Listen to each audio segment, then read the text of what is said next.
حضرات و خواتین، آپ کے علم میں ہے کہ سال کے 12 مہینے جو ہمارے یہاں درس قرآن و حدیث کی ترتیب ہے، اس کی نوعیت کچھ اس طریقے سے ہے کہ ہر ماہ کے دوسرے اتوار کو یہ درس قرآن منعقد ہوتا ہے۔ رمضان میں ہم ترتیب میں کچھ رد و بدل رمضان المبارک کی وجہ سے کرتے ہیں، اور رمضان المبارک میں مہینے کے دوسرے اتوار کو یہ درس قرآن نہیں ہوتا، بلکہ ختم قرآن کے موقع پر 20ویں شب کو ہر سال منعقد ہوتا ہے۔ اسی ترتیب کو مد نظر رکھتے ہوئے آج کا درس قرآن بھی اس ترتیب کا حصہ ہے، اور آج کے ہمارے درس قرآن کا موضوع ہمارے ملک پر جو حالات آئے ہوئے ہیں، مشکل حالات، اس کے حوالے سے ہی ہے، یعنی کہ سیلاب، ابتلا یا بلا۔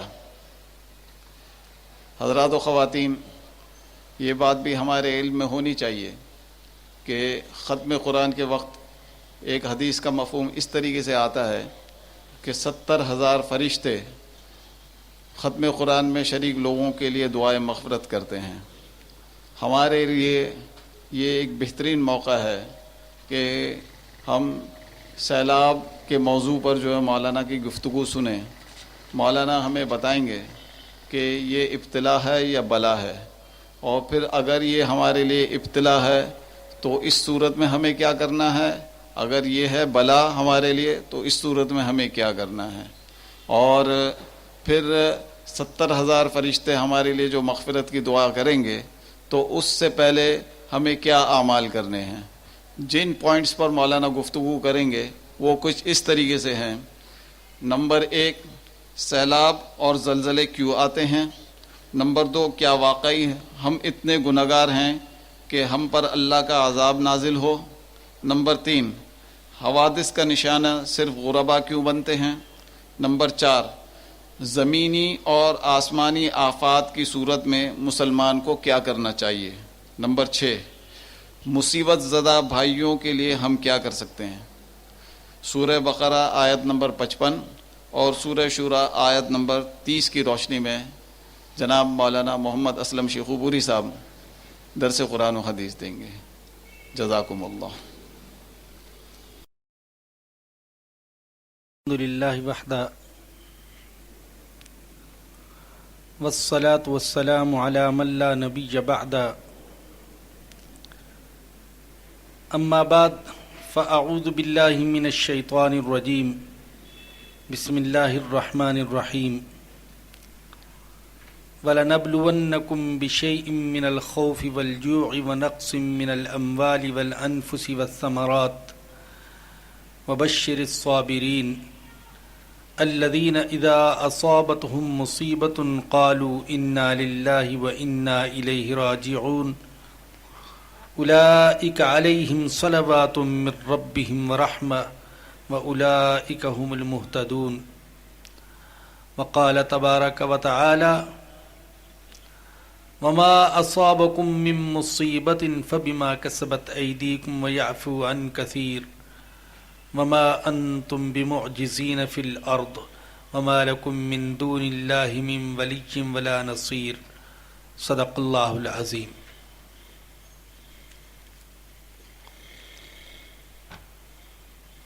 قابل احترام بزرگوں اور دوستوں، بہنوں اور بیٹیوں،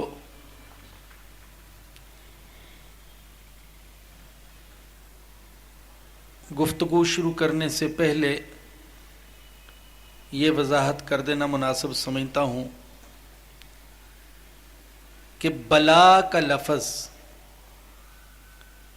اردو میں عذاب اور مصیبت کے معنی میں آتا ہے، لیکن عربی میں بلا کا لفظ ابتلا اور آزمائش کے معنی میں بھی آتا ہے، عذاب اور مصیبت کے معنی میں بھی آتا ہے۔ تو اشتہار میں جو عنوان دیا گیا سیلاب، ابتلا یا بلا، ابتلا اور بلا کو مقابل کے طور پر لایا گیا تو یہ اردو زبان کے اعتبار سے ہے۔ وگرنہ عربی زبان کے اعتبار سے خود بلا کا لفظ یہ ابتلاء اور امتحان کے لیے بھی استعمال ہوتا ہے، اور اسی طریقے سے مصیبت اور عذاب کے لیے بھی استعمال ہوتا ہے۔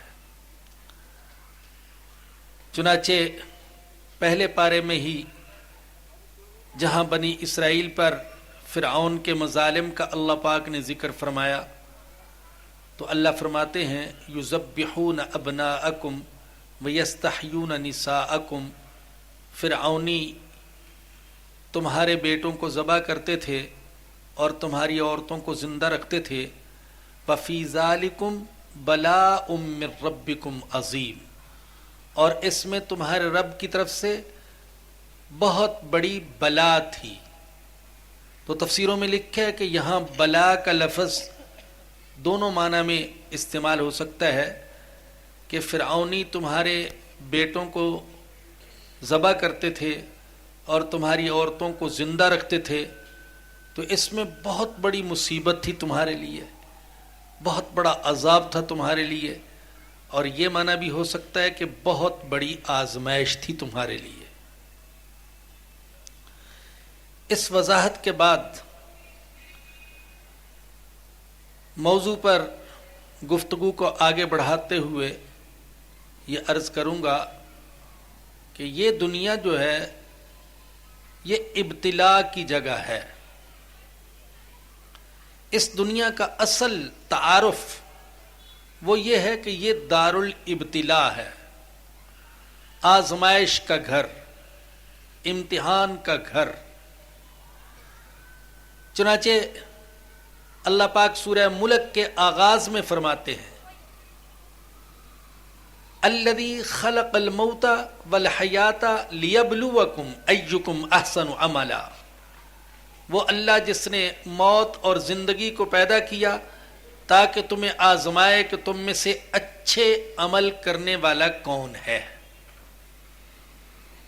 اسی طریقے سے سورہ کہف کی آیت نمبر 7 میں اللہ نے فرمایا انا جعلنا ما علی الارض زینۃ لہا لنبلوہم ایہم احسن عملا، زمین پر جو کچھ ہے، زمین پر جو کچھ ہے ہم نے اسے زمینت بنایا تاکہ ہم انہیں آزمائیں کہ ان میں سے اچھے اعمال کرنے والے کون ہیں۔ اسی طریقے سے سورۃ الانسان کی آیت نمبر 3 میں اللہ نے فرمایا انا ہدیناہ السبیل اما شاکرا و اما کفورا، ہم نے انسان کو راستہ دکھا دیا، اب اس کی مرضی، چاہے تو شکر کرنے والا بنے اور چاہے تو وہ ناشکرا بن جائے، یعنی کا امتحان ہو رہا ہے کہ وہ کیا بنتا ہے، شاکر بنتا ہے یا کافر بنتا ہے۔ اور سورہ فرقان کی آیت نمبر 20 میں اللہ نے فرمایا وَجَعَلْنَا بَعْضَكُمْ لِبَعْضٍ فِتْنَةً، ہم نے تم میں سے بعض کو بعض کے لیے آزمائش بنایا ہے، تم میں سے ہر ایک دوسرے کے لیے امتحان اور آزمائش ہے۔ امیر فقیر کے لیے آزمائش ہے اور فقیر امیر کے لیے ایک آزمائش ہے، حاکم رعایا کے لیے ایک امتحان ہے اور رعایا حاکم کے لیے ایک امتحان ہے، جاہل عالم کے لیے ایک امتحان ہے اور عالم جاہل کے لیے ایک امتحان ہے، شوہر بیوی کے لیے اور بیوی شوہر کے لیے، اولاد والدین کے لیے اور والدین اولاد کے لیے، یہ سب ایک دوسرے کے لیے ایک آزمائش ہیں، ایک فتنہ ہے، ایک ابتلاء ہے۔ اور سورۃ الانعام کی آیت نمبر 165 میں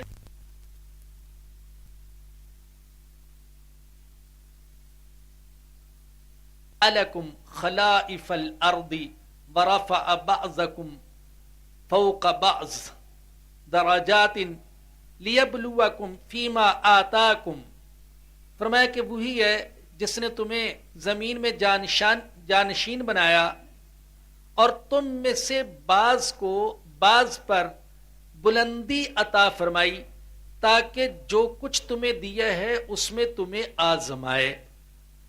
اللہ نے ایک کو حسین بنایا، دوسرے کو سادہ صورت والا بنایا، ایک کو اللہ پاک نے ذکی اور ذہین بنایا، اور دوسرا غبی ہے، اس کا ذہن اتنا اچھا نہیں ہے. ایک صحت مند جسم رکھتا ہے، دوسرا ناقص اور بیمار جسم رکھتا ہے. اور ایک کو اللہ نے مالدار بنا دیا اور دوسرے کو اللہ نے غریب بنا دیا. ایک کو بیٹے دے دیے، دوسرے کو بیٹیاں دے دیں. تو سب کو اللہ پاک آزما رہے ہیں، کسی کو دے کر آزما رہے ہیں اور کسی کو محروم رکھ کر آزما رہے ہیں. کبھی اللہ پاک دکھ، بیماری اور فقر سے آزماتے ہیں، اور کبھی خوشحالی سے، نعمت سے، اقتدار سے، عزت سے، شہرت سے آزماتے ہیں. چنانچہ اللہ پاک نے سورہ محمد کی آیت نمبر 31 میں فرمایا وَلَنَبْلُوَنَّكُمْ حَتَّى نَعْلَمَ الْمُجَاهِدِينَ مِنْكُمْ وَالصَّابِرِينَ وَنَبْلُوَ أَخْبَارَكُمْ. ہم تمہیں ضرور آزمائیں گے تاکہ ہم جان لیں کہ تم میں سے کون ہیں جو دین کے لیے جہاد کرنے والے ہیں، مجاہدہ کرنے والے ہیں، اور کون ہیں جو صبر کرنے والے ہیں. اور تمہارے حالات اور تمہاری خبروں اور واقعات کی ہم جانچ پرکھ کریں گے. اسی طریقے سے سورہ نمل کی آیت نمبر 40 میں حضرت سلیمان علیہ السلام کی زبان سے اللہ نے کہلوایا، انہوں نے فرمایا ھذا من فضل ربی لیبلونی اشکر ام اکفر. یہ جو اقتدار ہے اور یہ جو ثروت و غنا ہے اور یہ جو عزت و شہرت ہے اللہ نے مجھے عطا کی ہے، تو یہ میرے رب کا فضل ہے تاکہ وہ مجھے آزمائے کہ میں شکر کرتا ہوں یا میں نہ شکرہ بن جاتا ہوں. سورہ تغابن کی آیت نمبر 15 میں اللہ نے فرمایا انما اموالکم و اولادکم فتنہ. تمہارے اموال اور تمہاری اولاد یہ بھی تمہارے لیے ایک امتحان ہے، ایک آزمائش ہے. اور سورہ انبیاء کی آیت نمبر 35 میں اللہ نے فرمایا کل نفس ذائقۃ الموت ونبلوکم بالشر والخیر فتنہ وإلینا ترجعون. ہر شخص نے موت کا مزہ چکھنا ہے اور ہم تم کو آزمائیں گے، کبھی شر میں آزمائیں گے اور کبھی خیر میں آزمائیں گے. تو عرض یہ کر رہا تھا میرے بھائیوں کہ یہ دنیا جو ہے یہ دار الابتلاء ہے، یہ آزمائش کی جگہ ہے، یہ امتحان گاہ ہے. یہاں ہر کسی کی آزمائش ہوتی ہے، قدم قدم پر آزمائش ہوتی ہے، ہر دن امتحان ہوتا ہے. ہم ایک امتحان گاہ میں ہیں اور اپنا اپنا پرچہ حل کرنے میں مصروف ہیں. نتیجہ آخرت میں ظاہر ہوگا. کسی کا نتیجہ اس کے دائیں ہاتھ میں دیا جائے گا اور کسی کا نتیجہ اس کے بائیں ہاتھ میں دیا جائے گا.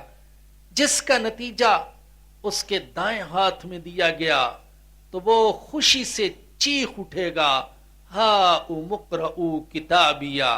او لوگو آؤ آؤ دیکھو میرا نتیجہ تو دیکھو، میرا اعمال نامہ تو دیکھو. انی ظننت انی ملاق حسابیہ. مجھے یقین تھا کہ آخرت کا دن آ کر رہے گا، زندگی کا حساب کتاب ہوگا، اور میں نے زندگی اسی سوچ اسی نظریے کو سامنے رکھ کر گزاری تھی. اس لیے آج میرا نتیجہ مجھے دائیں ہاتھ میں دیا گیا. فَهُوَ فِي عِيشَةٍ رَاضِيَةٍ فِي جَنَّةٍ عَالِيَةٍ قُطُوفُهَا دَانِيَةٌ.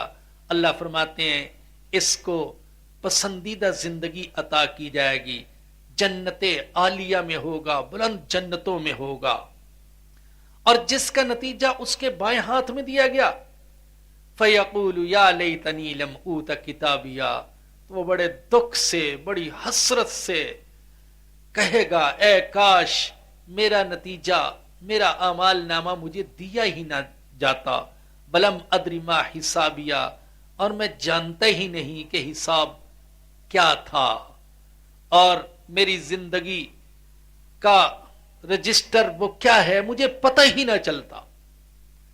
تو یہ دنیا دار الابتلاء ہے، آزمائش کی جگہ ہے، اور اس دنیا میں مصیبتیں اور پریشانیاں، حوادث اور بیماریاں یہ سب پر آتی ہیں، نیکوں پر بھی آتی ہیں اور بدوں پر بھی آتی ہیں۔ ایسا نہیں ہے کہ جو نمازی ہوگا تو اس کا کبھی ایکسیڈنٹ نہیں ہوگا، اس کا کبھی حادثہ نہیں ہوگا، اور اس کا کبھی کاروبار میں نقصان نہیں ہوگا، اور وہ کبھی بیمار نہیں ہوگا، اور اس کے کسی بچے کا انتقال نہیں ہوگا۔ ایسا نہیں ہے کہ جو نیک ہوں تو ان پر کوئی مصیبت ہی نہ آئے، بلکہ ہمارے آقا حضرت محمد الرسول اللہ صلی اللہ علیہ وسلم نے تو فرمایا اشد البلاء الانبیاء ثم الامثل فالامثل، سب سے زیادہ مصیبتیں، پریشانیاں، آزمائشیں، امتحان انبیاء پر آتے ہیں، پھر جو ان کے قریب ہو، پھر جو ان کے قریب ہو۔ تو یہ سوچ تو صحیح نہیں ہے کہ جو نیک ہوتے ہیں ان پر کوئی مصیبت نہیں آتی اور ساری مصیبتیں صرف گناہگاروں پر آتی ہیں، بے نمازیوں پر آتی ہیں۔ ایسا نہیں ہے، کافروں پر آتی ہیں، ایسا نہیں ہے۔ تو مصائب اور حوادث کا تو ہر کسی کو سامنا کرنا پڑتا ہے، لیکن یہ مصائب اور حوادث اور بیماریاں یہ کسی کے لیے عذاب بن جاتی ہیں اور کسی کے لیے ثواب بن جاتی ہیں، کسی کے درجات کی بلندی کا ذریعہ بن جاتی ہیں اور کسی کو اسفل السافلین میں گرانے کا سبب بن جاتی ہے۔ جسے اللہ پاک نے دین کی حقیقت عطا فرمائی ہو اور وہ قرآن اور حدیث کے حقائق پر نظر رکھتا ہو، جب اسے طبیعت کے مخالف حالات کا سامنا کرنا پڑتا ہے، کوئی مصیبت اور پریشانی اس پر آتی ہے، تو وہ کبھی تو یوں سوچتا ہے کہ یہ میرے اللہ کی طرف سے ہے اور میں اللہ کے فیصلے پر راضی ہوں، وہ مجھے کھلائے تو بھی راضی ہوں اور مجھے بھوکا رکھے تو بھی راضی ہوں، وہ مجھے صحت دے تو بھی راضی ہوں اور مجھے بیمار کر دے تو بھی راضی ہوں، مجھے فقیر بنا دے تو بھی راضی اور مجھے امیر بنا دے تو بھی راضی، وہ عطا کر دے تو بھی راضی اور وہ محروم رکھ دے تو بھی راضی، وہ اولاد دے تو بھی راضی، نہ دے تو بھی راضی، وہ لڑکے دے تو بھی راضی اور لڑکیاں دے تو بھی راضی۔ تو جس حال میں اللہ رکھے میں اس پر خوش ہوں۔ تو کبھی اس انداز سے وہ سوچتا ہے۔ چنانچہ اللہ پاک سورہ بقرہ کی آیت نمبر 155 میں فرماتے ہیں، اور یہ مضمون 157 آیت تک چلا اور خطبہ میں بھی یہ آیت کریمہ پڑھی گئی اور اشتہار میں بھی اس کا حوالہ دیا گیا۔ اللہ کہتے ہیں وَلَنَبْلُوَنَّكُمْ بِشَيْءٍ مِّنَ الْخَوْفِ، ہم تمہیں ضرور آزمائیں گے، کبھی خوف سے آزمائیں گے، وَالْجُوعِ، کبھی بھوک سے آزمائیں گے، وَنَقْصٍ مِّنَ الْأَمْوَالِ وَالْأَنفُسِ وَالثَّمَرَاتِ، کبھی مال کے نقصان سے اور کبھی جان کے نقصان سے اور کبھی کاروبار کے نقصان سے تم کو آزمائیں گے۔ وَبَشِّرِ الصَّابِرِينَ، اور خوشخبری سنا دیجئے صبر کرنے والوں کو، الَّذِينَ إِذَا أَصَابَتْهُمْ مُصِيبَةٌ، کہ کہ جب ان پر کوئی مصیبت آتی ہے تو وہ کہتے ہیں انا للہ و انا الیہ راجعون، ہم اللہ کے ہیں اور ہم نے اللہ ہی کی طرف لوٹ کر جانا ہے، ہم بھی اللہ کے اور ہمارے پاس جو کچھ ہے وہ اللہ کا، اس کی مرضی، جو چاہے چھوڑ دے اور جو چاہے واپس لے لے۔ اولئک علیہم صلوات من ربہم ورحمہ، اللہ فرماتے ہیں یہ وہ لوگ ہیں جن پر اللہ کی خصوصی اور عمومی رحمتیں نازل ہوتی ہیں، وَأُولَئِكَ هُمُ الْمُهْتَدُونَ، اور یہ وہ لوگ ہیں جو کہ ہدایت یافتہ ہیں۔ تو ہر حال میں اللہ کے فیصلے پر راضی، بیماری میں بھی راضی اور صحت میں بھی راضی، بھوک میں بھی راضی اور پیٹ بھر کر بھی راضی، اللہ کا شکر ادا کرنے والے۔ میں اکثر اپنے بزرگوں میں سے ایک حافظ محمد صدیق صاحب رحمت اللہ علیہ کا قصہ سنایا کرتا ہوں۔ درد گردہ میں مبتلا تھے، سادہ زمانہ اور دیہاتی علاقہ تھا، تو گرمیوں کے دنوں میں اپنے کچے کمرے میں ٹھنڈی ریت انہیں ڈلوا رکھی تھی۔ جب انہیں درد گردہ بہت پریشان کرتا تو ٹھنڈی ریت پر لیٹ جاتے اور اندر سے کنڈی لگا لیتے، اور ایک سادہ سا شعر تھا وہ پڑھتے رہتے تھے، لطف سجن دم بدم قہر سجن گاہ گاہ ایویں سجن واہ واہ تے اوویں سجن واہ واہ۔ وہ جو سجن ہے، حقیقی دوست اللہ، اس کا لطف و کرم تو ہر وقت ہوتا ہے، اور اس کی طرف سے تکلیف اور پریشانی کبھی کبھی آتی ہے۔ ایویں سجن واہ واہ تے اوویں سجن واہ واہ، وہ اس حالت میں رکھے تو بھی ہم کہیں گے الحمدللہ، اور اس حالت میں رکھے تو بھی ہم کہیں گے الحمدللہ۔ تو کبھی تو اللہ والا یوں سوچتا ہے، جسے اللہ نے دین کی سمجھ عطا کی ہو، وہ یوں سوچتا ہے یہ اللہ کی طرف سے ہے اور میں اللہ کے فیصلے پر راضی ہوں، اور کبھی اس انداز سے سوچتا ہے کہ دنیا بھی فانی، دنیا کی نعمتیں بھی فانی، دنیا کی بیماریاں بھی فانی، دنیا کی تکلیفیں بھی فانی، دنیا کے حوادث بھی فانی، دنیا کے تعلقات بھی فانی، اور آخرت باقی، اصل وطن تو آخرت ہے، تو یہاں کی زندگی تو کسی نہ کسی طریقے سے گزر جائے گی۔ اصل فکر تو آخرت کی زندگی کی ہونی چاہیے۔ تو جب اس کی نظر آخرت کی زندگی پر ہوتی ہے تو دنیا کے امتحانوں کو برداشت کرنا اس کے لیے بڑا آسان ہو جاتا ہے۔ جیسے وہ شخص جو ریل گاڑی میں یا بس میں سفر کر رہا ہو، اور بعض اوقات بڑی تنگی کا سفر ہوتا ہے، بڑی مشقت کا سفر، ایسے لوگ بھی سفر کرتے ہیں کہ دھکم پیل کرتے ہوئے تھوڑی سی جگہ پاؤں رکھنے کی ان کو مل جاتی ہے تو پھر بھی شکر ادا کرتے ہیں کہ یہ تو عارضی سا سفر ہے، گھر جا کر آرام کریں گے۔ تو ایک سچے مومن کی سوچ یہ ہوتی ہے کہ دنیا میں تو سارے ارمان پورے ہو نہیں سکتے، اور دنیا میں ساری چاہتیں مل نہیں سکتی، اور دنیا میں کوئی خوشی ایسی نہیں جو غم سے اور دکھ سے بالکل پاک ہو۔ تو آخرت کی فکر، آخرت کی زندگی کو، آخرت کے گھر کو سامنے رکھ کر مومن جب زندگی گزارتا ہے تو اس کے لیے دنیا کی تکلیفوں کو برداشت کرنا یہ بڑا آسان ہو جاتا ہے۔ اور کبھی دین کی سمجھ رکھنے والا یوں سوچتا ہے کہ جہاں اللہ نے اتنی نعمتیں عطا فرمائی تو اگر تھوڑی سی تکلیف بھی آ گئی تو اسے برداشت کرنا چاہیے۔ جیسے حضرت لقمان علیہ السلام کا مشہور واقعہ ہے کہ ان کا مالک جو ان کی ذہانت، ان کی دیانت، ان کی امانت اور ان کی فعالیت اور بصیرت کی وجہ سے ان سے بڑی محبت کرتا تھا، اور اوقات خود اپنے ہاتھوں سے کھانے ان کی خدمت میں پیش کرتا تھا۔ ایک دن اس نے ایک خربوزہ کاٹ کے دیا اور حضرت لقمان بڑے مزے سے اس کو کھانے لگے۔ اس نے سوچا میں بھی تو چکھوں کیسا میٹھا ہے کہ اتنے مزے سے کھا رہے ہیں۔ لیکن اس نے جب چکھا تو انتہائی تلخ اور کڑوا تھا، تو اسے بڑا تعجب ہوا اور اس نے تعجب کا اظہار کیا، ارے لقمان تم نے بتایا ہی نہیں کہ یہ کڑوا ہے؟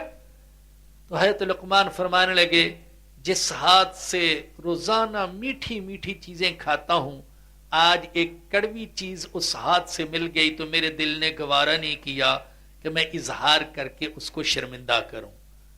تو اللہ پاک کی نعمتیں تو بھائیوں بے شمار، تکلیفیں کم ہیں نعمتوں کے مقابلے۔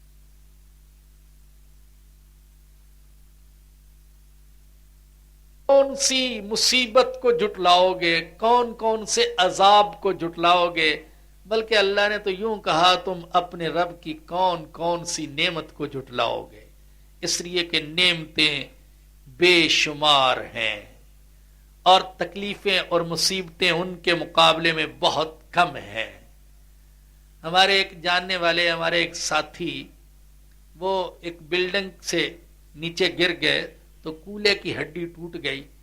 میں نے ان کی عیادت کی اور افسوس کا اظہار کیا، تسلی دی کہ آپ کی ایک کولے کی ہڈی ٹوٹ گئی ہے، اللہ پاک آپ کو صبر کرنے کی توفیق عطا فرمائے، اللہ عافیت کا معاملہ فرمائے۔ تو وہ تعزیت کے الفاظ سن کر یوں سمجھ لیں، عیادت کے الفاظ سن کر بھڑک سے اٹھے، کہنے لگے مولوی صاحب کس چیز پر مجھے تسلی دے رہے ہیں؟ جسم میں 360 جوڑ ہیں، ایک جوڑ ٹوٹا ہے، 359 بالکل صحیح ہے، میں اس پر اللہ کا شکر ادا کرتا ہوں۔ تو ایک زاویہ نگاہ، ایک زاویہ فکر یہ بھی ہے کہ بھائی مصیبت ہے لیکن نعمتیں تو بے شمار، تو ان پر اللہ پاک کا شکر۔ بعض کتابوں میں ایک واقعہ نظر سے گزرا، ابدوے نامی ایک شخص دمشق میں ایک جگہ جا رہے تھے تو راستے میں ایک شخص کو دیکھا، پھٹا پرانا لباس اور غریبانہ سی حالت، لیکن بڑی مستی میں اللہ کا شکر ادا کر رہا تھا۔ اللہ تیرا شکر، اللہ تیرا کرم، تو نے کمال کر دیا، اتنے انعامات، مجھے بڑا نواز دیا۔ تو انہوں نے اس سے پوچھا تیرے پاس کیا ہے کہ اتنی مستی میں آ کر اللہ کا شکر ادا کر رہے ہو؟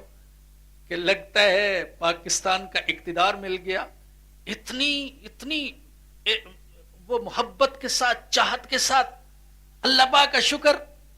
تو وہ کہنے لگا دیکھو اللہ پاک نے، میں جس بات پر اللہ کا شکر ادا کرتا ہوں ان میں سے سب سے پہلی نعمت تو یہ کہ اللہ نے مجھے کلمہ طیبہ کی نعمت عطا کی ہے، مجھے اللہ نے مسلمان بنایا ہے، اور دوسری نعمت یہ کہ اللہ نے مجھے خاتم النبیین رحمت للعالمین صلی اللہ علیہ وسلم کا امتی بنایا ہے، اور تیسری نعمت یہ کہ اللہ پاک نے مجھے صحت اور تندرستی عطا فرمائی ہے، اور چوتھی نعمت یہ کہ اللہ نے مجھے اپنے ذکر کی توفیق عطا فرمائی ہے۔ تو جس کو اتنی نعمتیں ملی ہوئی ہوں تو کیا وہ اللہ کا شکر ادا نہ کرے؟ وہ مسلمان بھی ہے، وہ امتی بھی ہے حضور کا، اور اسے صحت بھی حاصل ہے اور اللہ کے ذکر کی توفیق بھی ملی ہوئی ہے، تو کیا وہ اللہ کا شکر ادا نہ کرے؟ ایک حدیث میں آتا ہے ہمارے آقا صلی اللہ علیہ وسلم نے فرمایا جس سے اللہ نے صحت عطا کی ہو اور وہ اپنے گھر میں امن کے ساتھ ہو، صحت عطا کی ہو اور امن عطا کیا ہو اور ایک وقت کا اس کو کھانا مل جائے، اللہ اکبر، تو آقا فرماتے ہیں کہ وہ یوں سمجھے کہ اللہ نے اس کو دنیا کی ساری نعمتیں عطا فرما دی، امن ہے اور پیٹ بھر کر رزق حلال ہے اور صحت ہے، تو اس پر اللہ کا بے انتہا شکر کرے کہ اللہ پاک نے مجھے بہت کچھ عطا کر دیا۔ تو میرے بزرگوں اور دوستوں میں بات جو سمجھا رہا ہوں وہ یہ کہ جو دینی سوچ رکھنے والا ہوتا ہے، قرآن اور حدیث پر نظر رکھنے والا، تو وہ تکلیفوں کے باوجود، وہ مصیبت کے باوجود بلکہ مصیبتوں کے ہجوم میں بھی اللہ کے شکر کا کوئی پہلو تلاش کر لیتا ہے. ایک اللہ والے جا رہے تھے تو ان پر کسی نے مٹی کا ٹوکرا ڈال دیا. اللہ اکبر. تو ایک دم آسمان کی طرف ہاتھ اٹھائے, کہنے لگے مولا تیرا شکر ہے, میرے گناہ تو اتنے تھے کہ میں آگ کے ٹوکرے کا مستحق تھا, تو نے کرم کر دیا, مٹی کے ٹوکرے سے نجات دے دی.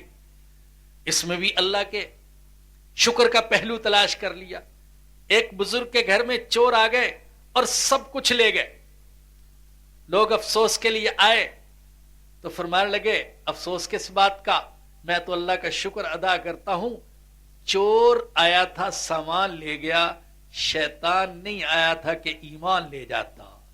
تو ایمان کی دولت تو ہے میرے پاس, ایمان سے تو محروم نہیں ہوا. میں اس دولت کی موجودگی پر, اس کی بقا پر اللہ کا شکر ادا کرتا ہوں. حضرت ابو سعید خدری رضی اللہ تعالیٰ عنہ آقا کے صحابی خچر سے گر پڑے تو کہنے لگے اللہ تیرا شکر ہے. لوگوں نے کہا کہ حضرت کس بات پر اللہ کا شکر؟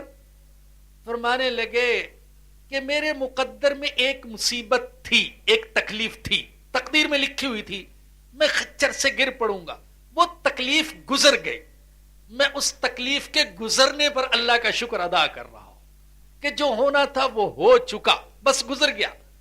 تو تکلیف کے گزرنے پر اللہ کا شکر.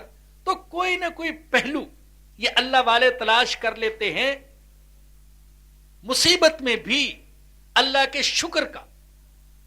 تو بعض اوقات تو یہ زاویہ فکر ہوتا ہے کہ نعمتیں زیادہ ہیں, تکلیفیں کم ہیں, دنیا فانی ہے, آخرت باقی ہے.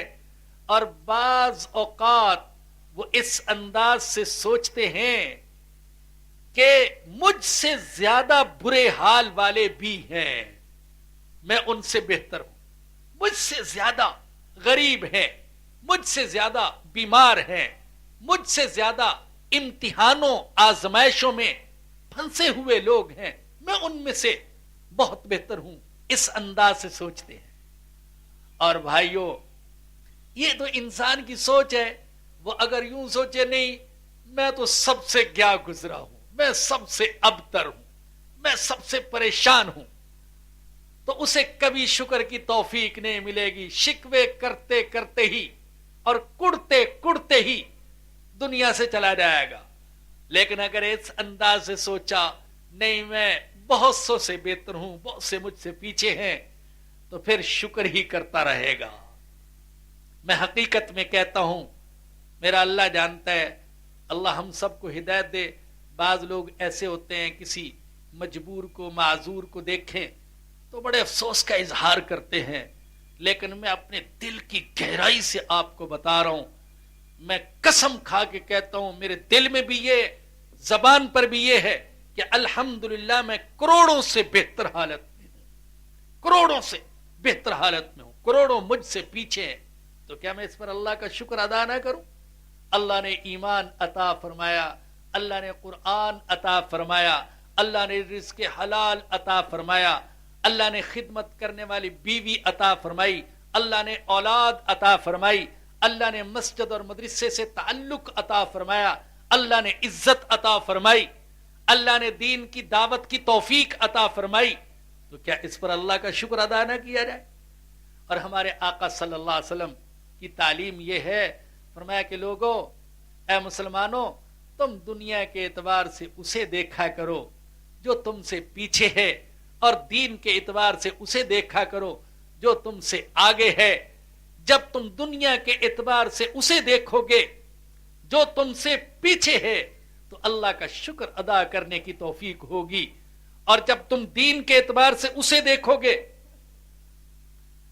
جو تم سے آگے ہے تو تمہارے دل میں بھی اس جیسا بننے کا جذبہ پیدا ہوگا, تمہارے دل میں بھی عبادت اور اطاعت کا جذبہ پیدا ہوگا, اور آگے بڑھنے کا شوق وہ پیدا ہوگا. لیکن ہم نے اس سوچ کو الٹ دیا, ہم دین کے اعتبار سے ان کو دیکھتے ہیں جو ہم سے پیچھے ہیں, اور دنیا کے اعتبار سے ان کو دیکھتے ہیں جو ہم سے آگے ہیں. چنانچہ دین میں آگے بڑھنے کی توفیق نہیں ملتی اور دنیا کے اعتبار سے شکر کی توفیق نہیں ملتی. پریشان ہی رہتے ہیں، مجھ سے سب آگے ہیں، پڑوسی بھی آگے، فلاں بھی آگے، اس کی دکان بہت چلتی ہے، میری کم چلتی ہے، اس کی کئی دکانیں، میری ایک ہی دکان ہے، یہ نئے ماڈل کی گاڑی لے آیا، میں وہی پھٹیچر سی گاڑی پر پھر رہا ہوں. اور یہ نہیں دیکھتا ہو بے وقوف، یہاں تو ایسے بھی ہیں جو بیچارے ساری زندگی پیدل چلتے ہوئے گزار دیتے ہیں. تیرے پاس گاڑی تو ہے، پھٹیچر ہی صحیح لیکن گاڑی تو ہے، اس پر کیوں نہیں اللہ کا شکر ادا کرتا؟ ان کو نہیں دیکھتا جو بیچارے جوتے گھساتے پھرتے ہیں اور ان کو سائیکل تک میسر نہیں آتی. ایسے ایسے لوگ دیکھے، یقین کریں قرض لے رہے ہیں. ارے کس لیے قرض چاہیے؟ مولوی صاحب بہت تکلیف ہوتی ہے، دل چاہتا ہے ایک سائیکل لے لوں تاکہ ڈیوٹی کرنے میں آسانی ہو، آنے جانے میں آسانی پیدا ہو جائے. اب سائیکل کے لیے پریشان ہے اور یہ کڑ رہا ہے اس بات پر کہ نئے ماڈل کی گاڑی نہیں آئی. تو بھائی دین کے اعتبار سے اسے دیکھنا ہے جو ہم سے آگے، اور دنیا کے اعتبار سے اسے دیکھنا ہے جو کہ ہم سے پیچھے ہیں. تو یہ اللہ والے کی سوچ جو دین نے طریقہ سکھایا کہ اس طریقے سے فکر رکھنی ہے.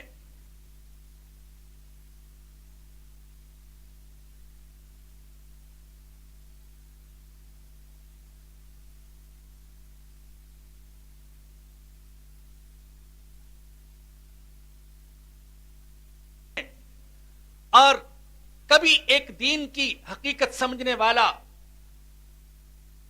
جب اس پر مصیبت آئے تو اس انداز سے بھی سوچتا ہے کہ یہ جو مصیبت آئی مجھ پر، یہ اس لیے آئی کہ اللہ مجھے اپنی طرف متوجہ کرنا چاہتے ہیں، اللہ مجھے اپنے قریب کرنا چاہتے ہیں.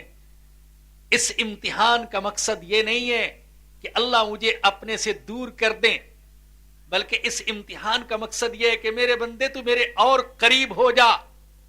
تو دور چلا گیا، تو قریب آ جا. ایک ماں اپنے بچے کو بعض اوقات مارتی ہے لیکن اس کا مقصد اپنے بچے کو اپنے سے دور کرنا نہیں ہوتا، بچے کو اپنے قریب کرنا ہوتا ہے. اور اللہ فرماتے ہیں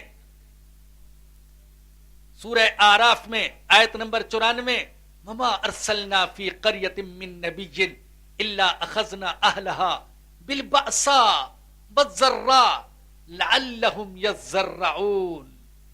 ہم نے تم سے پہلی قوموں میں بھی انبیاء کو بھیجا تو ان میں سے بعض کو ہم نے پکڑا فقر و فاقہ میں، بیماری میں، تکلیف میں. کیوں؟ اللہ کہتے ہیں اس لیے لعلہم یضرعون، میرا مقصد یہ تھا کہ وہ میرے سامنے گڑ گڑائیں، میری طرف متوجہ ہو جائیں، مجھ سے مانگیں، بغاوت کو چھوڑ دیں، اطاعت کو اختیار کر لیں. تو قریب کرنا مقصد، ایک امتحان، ایک مصیبت، اس لیے تاکہ بندہ اللہ کے قریب ہو جائے. یہ تو سوچ اس کی ہے جسے اللہ پاک نے دین کی سمجھ عطا فرمائی ہو. لیکن جس کو دین کی سمجھ نہ ملی ہو وہ بسا اوقات یوں کہہ دیتا ہے کہ یہ سب ہوتا رہا اور ہو رہا ہے. یعنی سیلاب بھی آتے ہیں، زلزلے بھی آتے ہیں، خوشیاں بھی آتی ہیں اور غم بھی آتے ہیں، لیکن یہ تو پہلے بھی ہوتا رہا، اب بھی ہو رہا ہے. اس میں کوئی حکمت پوشیدہ نہیں ہے، اس میں کوئی سبق پوشیدہ نہیں ہے. یہ ہے وہ شخص جو اپنی کھال میں مست رہتا ہے اور اپنی حماقت میں مبتلا رہتا ہے، پھر اللہ کا عذاب اچانک اسے پکڑ لیتا ہے. چنانچہ اللہ نے فرمایا ثم بدلنا مکان السیئۃ الحسنہ حتی عفوا وقالوا قد مس آباءنا الضراء والسراء. کہنے لگے ہمارے باپ دادا پر بھی یہ مصیبتیں آتی رہیں، یہ پریشانیاں آتی رہیں، کبھی سیلاب آئے، کبھی زلزلے آئے، کبھی بیماری آئی، کبھی صحت آئی، مجھ پر بھی آ گئی. یہ زمانے کا چلن ہے، آتے رہتے ہیں ایسے حالات. اللہ فرماتے ہیں کہ جب اس نے ان حالات سے کوئی سبق نہ لیا تو پھر میں نے ایسے لوگوں کو اچانک پکڑ لیا۔ تو میرے بھائیو، یہ تو ایک تمہیدی گفتگو کی میں نے اس حوالے سے کہ مصائب اور پریشانیاں یہ نیکوں پر بھی آتی ہیں اور بدوں پر بھی آتی ہیں، اور دین کی سمجھ رکھنے والوں پر بھی آتی ہیں، اور دین کی حقیقت سے بے خبر لوگوں پر بھی آتی ہیں۔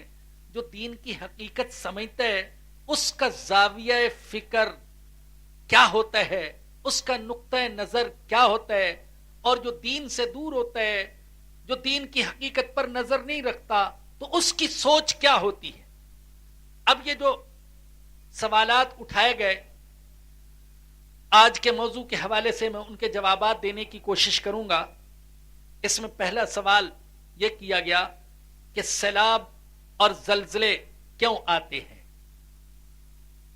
اس سلسلے میں عرض کروں گا، اس میں شک نہیں کہ یہ ایک قدرتی عمل بھی ہے۔ کبھی دھوپ ہے، کبھی بارش ہے، بارش کبھی کم برستی ہے، کبھی زیادہ برستی ہے، کبھی زلزلے آتے ہیں، کبھی طوفان آتے ہیں، کبھی آتش فشاں پھٹ جاتے ہیں۔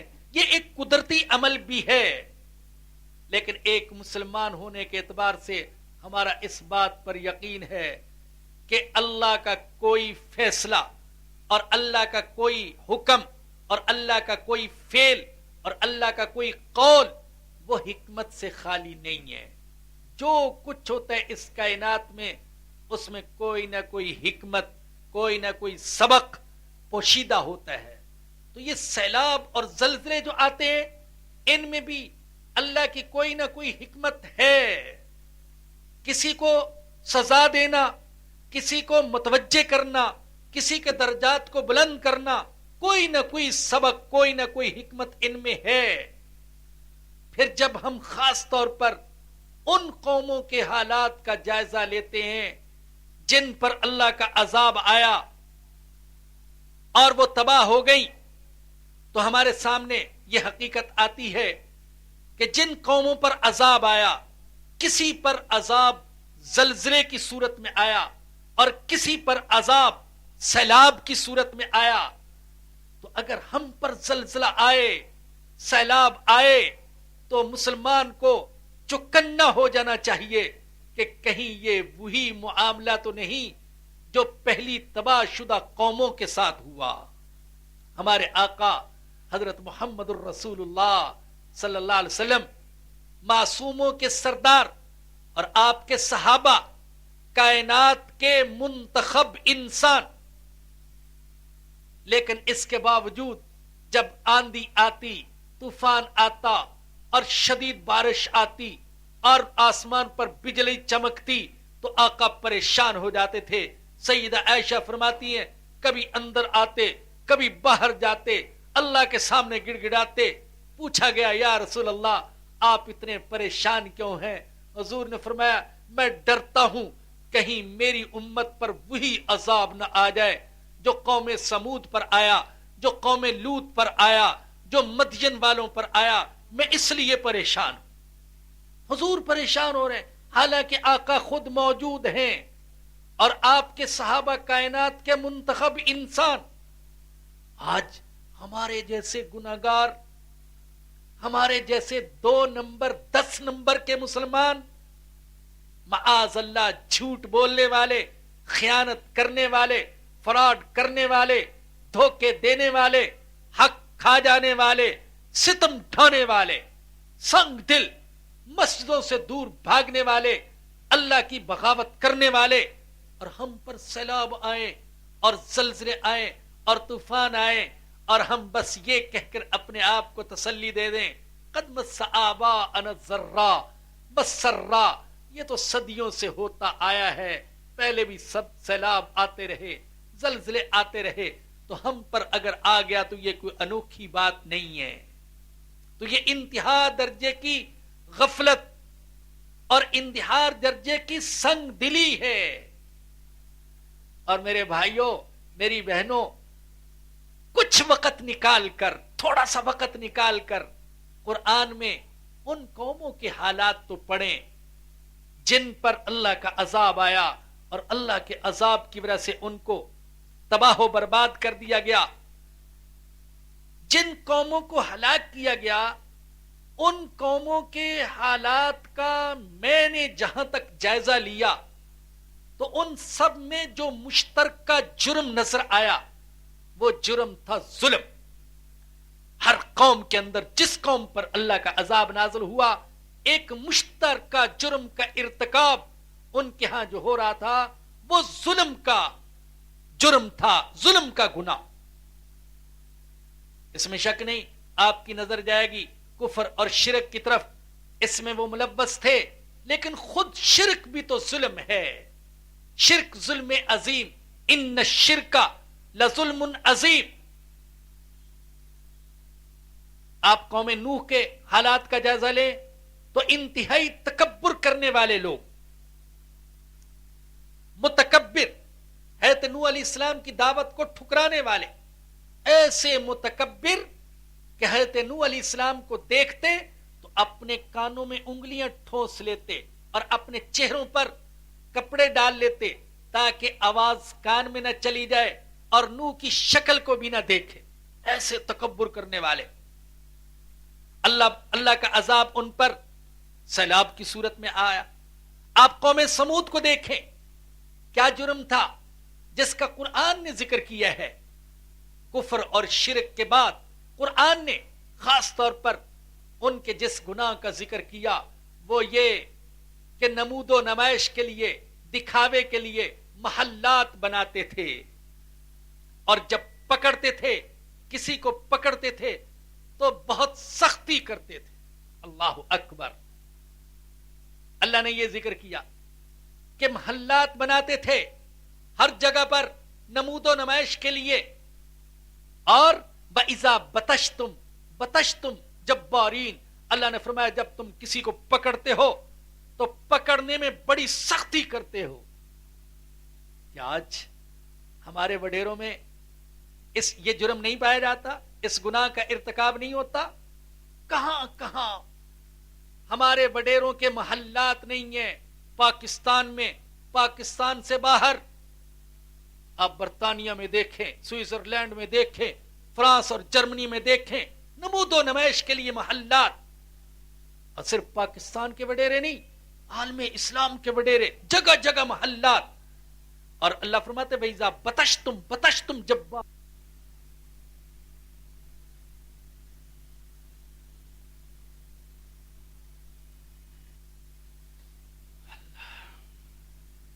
میں عرض کر رہا تھا کہ قوم سمود کے اندر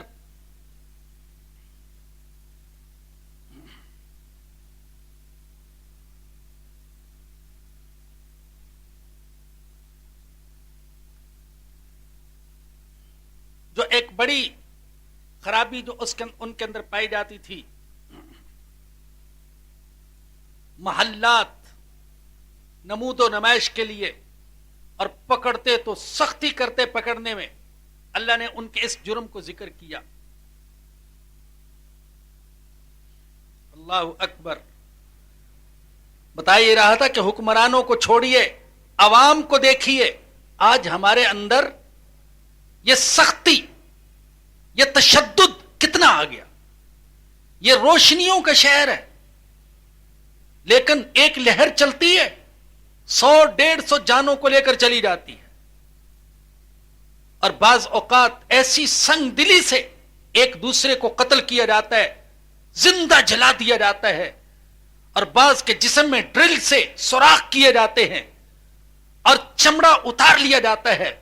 یعنی وہ سختی، وہ ظلم جو کافر اور مشرک کرتے تھے انبیاء کرام علیہم السلام پر، ایمان والوں پر، آج ایک مسلمان دوسرے مسلمان پر اسی طرح کی سختی کرتا ہے۔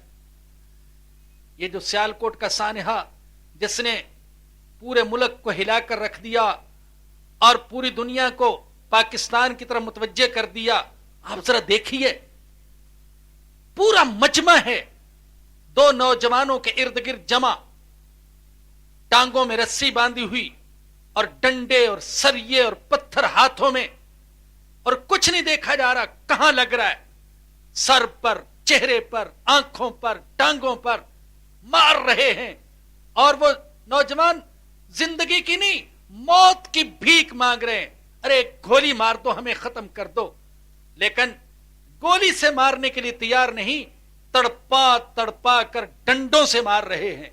وہ سختی صرف حکمرانوں میں نہیں، عوام کے اندر بھی آ گئی، اور اس طرح کے مناظر ہمیں جگہ جگہ دیکھنے کو مل رہے ہیں، گوٹھوں میں، دیہاتوں میں، جاگیرداروں میں، سرمایہ داروں میں، وڈیروں میں، خانوں میں، چودھریوں میں، کوئی اپنی ہاریوں پر کتے چھوڑ رہا ہے، اور کچھ ایسے بھی ہیں کہ بہنوں اور بیٹیوں کو ننگا کر کے سرے عام ناچنے پر مجبور کر رہے ہیں، اور لوگ بڑی سادگی سے پوچھتے ہیں کون سا گناہ ہے جو یہاں ہو رہا ہے، کون سا جرم ہے جس کی وجہ سے ہم پر عذاب آئے گا، اللہ ہمیں سزا دے گا۔ تو بھائیو، ان قوموں کے حالات تو پڑھ کر دیکھو جن قوموں پر اللہ کا عذاب آیا۔ قوم مدین کو ہلاک کر دیا گیا، کم تولنے کی وجہ سے، کم ناپنے کی وجہ سے، اور حقوق العباد میں ڈنڈی مارنے کی وجہ سے۔ اللہ اکبر! میں کس جرم کے بارے میں کہوں، کس گناہ کے بارے میں کہوں کہ یہ گناہ آج ہمارے ہاں بہت زیادہ ہو رہا ہے۔ ہر چیز پر دل، ذہن رکتا ہے، سوچ رکتی ہے، زبان رکتی ہے، اور دل چاہتا ہے کہ یوں کہوں یہ وہ گناہ ہے جو ہمارے ہاں بہت زیادہ ہو رہا ہے۔ حقوق العباد کی تلفی اور ڈنڈی مارنے کا عمل ہمارے ہاں بہت زیادہ ہے۔ ٹھیلے والے سے لے کر فیکٹری والے تک کوئی نہیں جو ڈنڈی مارنے سے باز آئے، کوئی نہیں جو پورا پورا دے اور پورا پورا لے، ہر کوئی خیانت کرنے کی کوشش کرتا ہے۔ میں بعض اوقات اس معاملے میں عرض کیا کرتا ہوں، میرے خیال میں تو صرف دو قسم کے شخص ہی دھوکہ دہی سے، کرپشن سے اور لوٹ مار سے، غبن سے، خیانت سے اور چوری چکاری سے اور حرام سے بچے ہوئے ہیں۔ ایک وہ جس کے دل میں کچھ خوف خدا ہے، اور دوسرا وہ جس بیچارے کا داؤ نہیں چلتا، مگر نہ ہر ایک اس چکر میں ہے کہیں میرا ہاتھ لگ جائے، کوئی پلاٹ، نجائز پلاٹ ہی میرے قبضے میں آ جائے، کوئی پرمٹ میرے ہاتھ میں آ جائے، ہر ایک اسی چکر میں۔ اللہ اکبر! ہائے میرے اللہ، کتنے بدنام ہو گئے ہم عالمی سطح پر۔ آپ ذرا دیکھیے یہ جو آپ کے ہاں کھلاڑیوں کا واقعہ پیش آیا ہے، سٹے بازی کا واقعہ، آپ اندازہ کیجئے، یعنی پوری کی پوری ٹیم سٹے بازی میں ملوث، اپنے ضمیر کو بیچ رہی ہے، اپنے ایمان کو بیچ رہی ہے، اپنی عزت کو بیچ رہی ہے، اپنی قوم کو بیچ رہی ہے، اپنے ملک کو بیچ رہے ہیں۔ ہمارے لیے تو شاید یہ معمولی سا واقعہ ہو، لیکن عالمی سطح پر یہ کتنی بدنامی کا واقعہ کہ اس ملک کا سپاہی بھی بدنام، اس ملک کا فوجی بھی بدنام، اس ملک کا لیڈر بھی بدنام، اس ملک کا وزیر اعظم بھی بدنام، اس ملک کا صدر بھی بدنام، اس ملک کے تاجر بھی بدنام، اس ملک کے کھلاڑی بھی بدنام، کہ یہ سب کرپٹ لوگ ہیں، سب فراڈیے، مال پر نظر رکھنے والے ہیں، مال کی خاطر سب کچھ کرنے کے لیے تیار ہو جاتے ہیں۔ اے اللہ، مجھے وہ جملہ یاد آتا ہے اور ہمیشہ خون کے آنسو رلاتا ہے جب ہمارے سابق صدر نے، اللہ اس کو ہدایت دے، ایمل کانسی کو امریکہ کے حوالے کیا تھا، اور وہاں کی عدالت میں اس کو پیش کیا گیا، تو وہاں کے ایک جج نے کہا تھا تم پاکستانی قوم کی بات کیا کرتے ہو، یہ وہ لوگ ہیں جو پیسے کی خاطر اپنی ماں کو بھی بیچ دیتے ہیں۔ ایسے ایسے تھپڑ لگائے گئے، ہمیں تمانچے مارے گئے، لیکن پھر بھی ہمارا ضمیر نہیں جاگتا۔ تو اللہ نے بھی اگر ایک تمانچہ مار دیا سیلاب کی صورت میں، شاید جاگ اٹھیں، شاید ان کے ضمیر، سوئے ہوئے ضمیر جاگ اٹھیں، تو ہم کیوں پریشان ہیں؟ تو عرض یہ کر رہا تھا کہ پہلی قومیں جن پر عذاب آیا، تو قوم مدین کے اندر حضرت شعیب علیہ السلام کی قوم کے اندر جو خرابی تھی، ناپ تول میں کمی. کہ آج ہمارے ہاں بازاروں میں ناپ تول میں کمی نہیں ہے. ایسا لگتا ہے کہ حضرت شعیب علیہ السلام مدین کے بازار میں نہیں کہہ رہے وَلَا تَنْقُصُوا الْمِكْيَالَ وَالْمِيزَانَ، ارے ناپ تول میں کمی نہ کرو. ایسا لگتا ہے کہ حضرت شعیب علیہ السلام کراچی کی کسی مارکیٹ میں کھڑے ہو کر کہہ رہے ہیں، او پاکستان والو، او کراچی والو، لا تنقصوا المکیال والمیزان انی اراکم بخیر، ناپ تول میں کمی نہ کرو ورنہ مجھے ڈر ہے کہ کہیں تم پر عذاب نہ آ جائے. اور قوم لوط پر جو عذاب آیا کیا جرم تھا؟ شہوت پرستی میں حد سے بڑے ہوئے.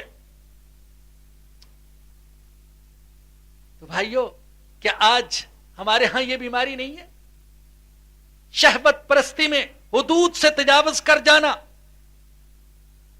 تو ذرا ان قوموں کے حالات پڑھے ہم جن قوموں پر اللہ کا عذاب آیا، کس وجہ سے آیا، کیا گناہ ہوا تھا ان سے.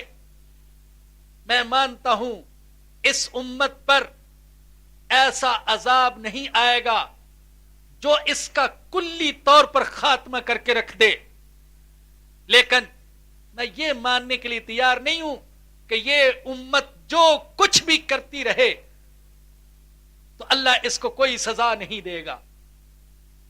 کہیں ہم اس دھوکے میں مبتلا نہ ہو جائیں جس دھوکے میں یہودی مبتلا ہو گئے.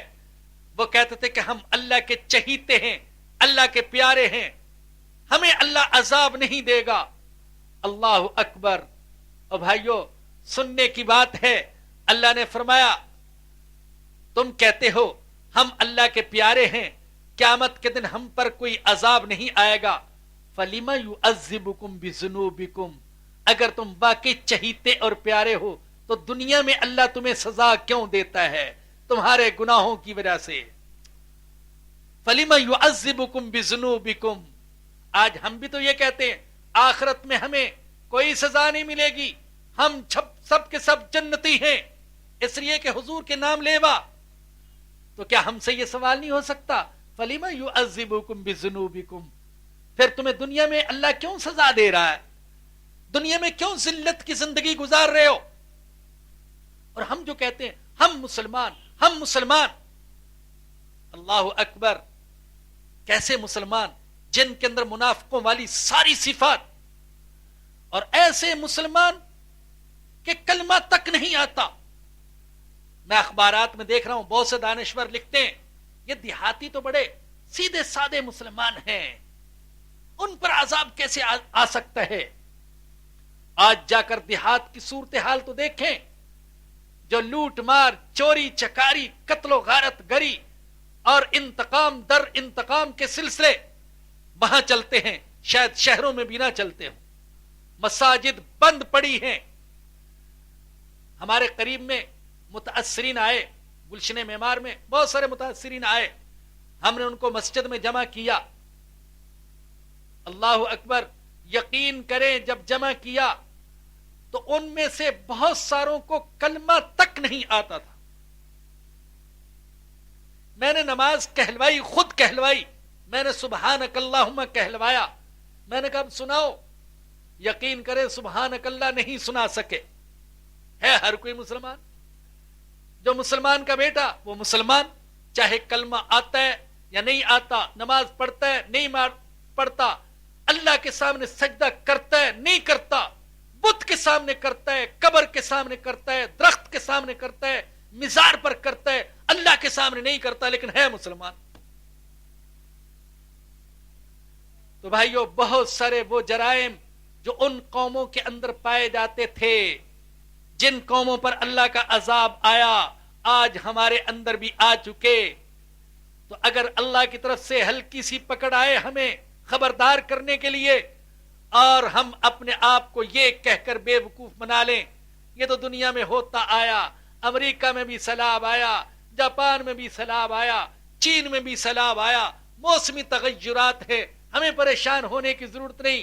تو بھائیو، یہ ایک مسلمان کی سوچ نہیں ہے، یہ ایک دہشت دہریے کی سوچ ہو سکتی ہے، یہ ایک منکر قرآن کی سوچ ہو سکتی ہے، لیکن ایک مسلمان کی سوچ نہیں ہے یہ۔ دوسرا سوال جو اٹھایا گیا اسی سے ملتا جلتا کہ کیا واقعی ہم اتنے گناہگار کہ ہم پر اللہ کا عذاب نازل ہو؟ بھائیو، جہاں تک گناہگار ہونے کا تعلق ہے، میں سچ کہتا ہوں، اللہ مجھے معاف فرمائے، مجھے تو اپنے گناہگار ہونے میں کوئی شک نہیں ہے۔ حقیقت میں کہتا ہوں، یہ اللہ کی رحیمی اور کریمی ہے کہ ہم زندہ ہیں، وگرنہ ہمارے گناہوں پر ہمیں اگر پکڑا جاتا تو ہم زندہ رہنے کے قابل نہ تھے، بلکہ اگر اللہ کا عذاب ویسے آتا جیسے پہلی قوموں پر آیا تو پھر اس زمین کے تختے پر ایک بھی جاندار چیز باقی نہ رہتی۔ چنانچہ اللہ فرماتے ہیں سورہ نحل کی آیت نمبر 61 میں، بَلَوْ يُؤَاخِذُ اللَّهُ النَّاسَ بِظُلْمِهِمْ مَا تَرَكَ عَلَيْهَا مِن دَابَّةٍ، اگر اللہ انسانوں کو ان کے ظلم کی وجہ سے پکڑتا تو پھر زمین پر کسی بھی چلتے پھرتے حیوان کو زندہ نہ رہنے دیتا۔ انسان پر تو عذاب آتا اور انسان پر تو ہلاکت آتی، انسان کے ضمن میں حیوان بھی ہلاک ہو جاتے۔ آئے دیکھیں جو سیلاب آیا، پتہ نہیں کتنے مویشی، کتنی بھینسیں، کتنی گائیں، کتنی بکریاں، کتنے گھوڑے، کتنے گدھے سیلاب زد ہو گئے۔ ان کا تو کوئی گناہ نہ تھا، گناہ تو انسان کے، مگر جب عذاب آیا تو وہ بھی لپیٹ میں آ گئے۔ اور اسی طریقے سے اللہ نے سورہ تغابن کی آیت نمبر 30 میں فرمایا، وما اصابکم من مصیبت فبما کسبت ایدیکم ویعفو عن کثیر، تم پر جو بھی مصیبت آتی ہے وہ تمہاری اپنی کرتوتوں کی وجہ سے آتی ہے، اور اللہ تمہاری ہر کرتوت کی سزا فوراً نہیں دیتا، ویعفو عن کثیر، بہت سی کرتوتوں سے تو درگزر کر دیتا ہے۔ اب اللہ تو یہ کہے تم پر جو مصیبت آتی تمہاری اپنی کرتوتوں کی وجہ سے، اور ہم اپنے آپ کو تسلی دے لیں کہ ایسا تو ہر جگہ ہو رہا ہے، چین میں بھی، امریکہ میں بھی، اور دوسرے ملکوں میں بھی ہو رہا ہے، پاکستان میں بھی ہو گیا تو کیا ہوا؟ تو ہمیں قرآن کو دیکھنے، قرآن کیا کہہ رہا ہے، اللہ کیا فرما رہا ہے، اللہ اس بیماری کی تشخیص کیا کر رہا ہے۔ جو قرآن کہہ رہا ہے وہ برحق، ہمیں اسی پر عمل کرنے، اپنی اصلاح کرنی ہے، اپنے آپ کو ان گناہوں سے بچانا ہے جن گناہوں کی وجہ سے پہلی قوموں پر عذاب آیا۔ اور تیسرا سوال جو اٹھایا گیا وہ یہ کہ حوادث کا نشانہ صرف غربا ہی کیوں بنتے، یہ بھی ایک سوال کیا جا رہا ہے، صرف غریبوں پر ہی کیوں سیلاب آتا ہے؟ اول تو یہ سوال بالکل غلط ہے، اس لیے کہ جو سیلاب آیا ہے اس میں امیر بھی لپیٹ میں آئے ہیں اور غریب بھی لپیٹ میں آئے ہیں۔ اسی طریقے سے جب زلزلہ آیا تھا 2005 میں تو ایسا نہیں ہے کہ صرف غریبوں کے جھونپڑے ہی اس زلزلے سے متاثر ہوئے تھے، بلکہ سرمایہ داروں کے محلات بھی زمین بوس ہو گئے تھے۔ تو یہ کہنا بالکل غلط کہ اللہ صرف غریبوں ہی کو سزا دیتا ہے اور امیروں کو سزا نہیں دیتا۔ اصل میں بہت سے لوگوں کو یہ اشکال ہوتا رہتا ہے کہ یہ وڈیرے کیوں بچے ہوئے ہیں، یہ لیڈر کیوں بچے ہوئے ہیں، ان پر کیوں نہیں عذاب آتا؟ تو ایک بات تو یہ عرض کروں گا، ان کو لیڈر بنانے والے ہم ہیں، تو سب سے بڑا جرم تو ہمارا، ہم نے ان کو اپنے اوپر مسلط کیا۔ مجھے یقین ہے کہ آج پھر اگر الیکشن ہوئے تو ہم دوبارہ انہی ظالموں کو، انہی جاگیرداروں کو، انہی لٹیروں کو، انہی ڈاکوؤں کو ووٹ دے کر اپنے اوپر مسلط کریں گے۔ جیسے اللہ قرآن کریم میں فرماتے ہیں نا کہ جہنمی کہیں گے اے اللہ ہمیں دوزخ سے نکال دے، ہم اپنی اصلاح کر لیں گے، لیکن اللہ کہتے ہیں میں جانتا ہوں یہ اصلاح نہیں کریں گے، وہی کچھ کریں گے جو پہلے کرتے رہے تھے۔ ایسا ہی ہمارا حال ہے،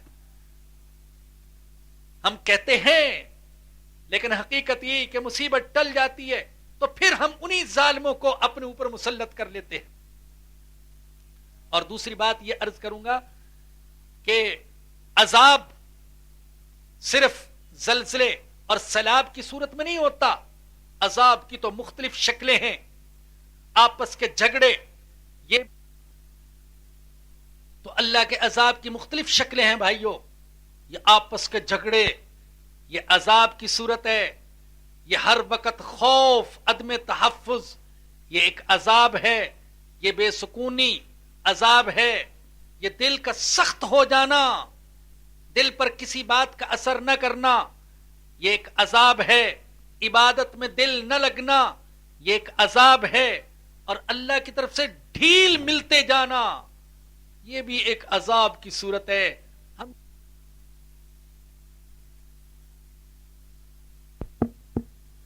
ہم یہ کیوں سوچتے ہیں کہ ساری سزا بس دنیا ہی میں مل جانی چاہیے؟ کیا آخرت پر ہمارا یقین؟ حقیقت کہتا ہوں، اگر اللہ پاک دنیا میں ہلکی پھلکی سزا دے کر چھوڑ دے اور آخرت کی سزا سے ایسا شخص بچ جائے، وہ تو بڑا خوش نصیب ہے اور بڑا بد نصیب ہے جس کے لیے اللہ نے ساری سزا آخرت میں جمع کر رکھی ہے. دنیا میں کچھ سزا اللہ اس کو نہیں دیتا، وہ بے خوف ہے.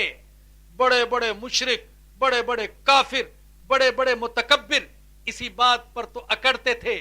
بعض اوقات اللہ کے نبیوں کو چیلنج کرتے تھے کہ اگر تم سچے ہو، ہم جھوٹے، تو ہم پر آسمان کیوں نہیں گرا دیتے، عذاب کیوں نہیں نازل کر دیتے. تو حقیقت میں سب سے بڑا بد نصیب تو وہ ہے جس کے لیے ساری سزا اللہ آخرت میں جمع کرتا رہے اور دنیا میں اس کو کوئی تکلیف نہ ہو، تو بڑی بد نصیبی ہے. اور اگر اللہ پاک دنیا کی ہلکی پھلکی سزا دے کر آخرت کے عذاب سے بچا لے تو یہ سودا اتنا مہنگا نہیں ہے. تو یہ مت سوچے بھائی کہ صرف غریبوں پر اور دیہاتیوں پر ہی آفات آتی ہیں. آفات اور حوادث کا سامنا غریبوں کو بھی کرنا پڑتا ہے اور امیروں کو بھی کرنا پڑتا ہے.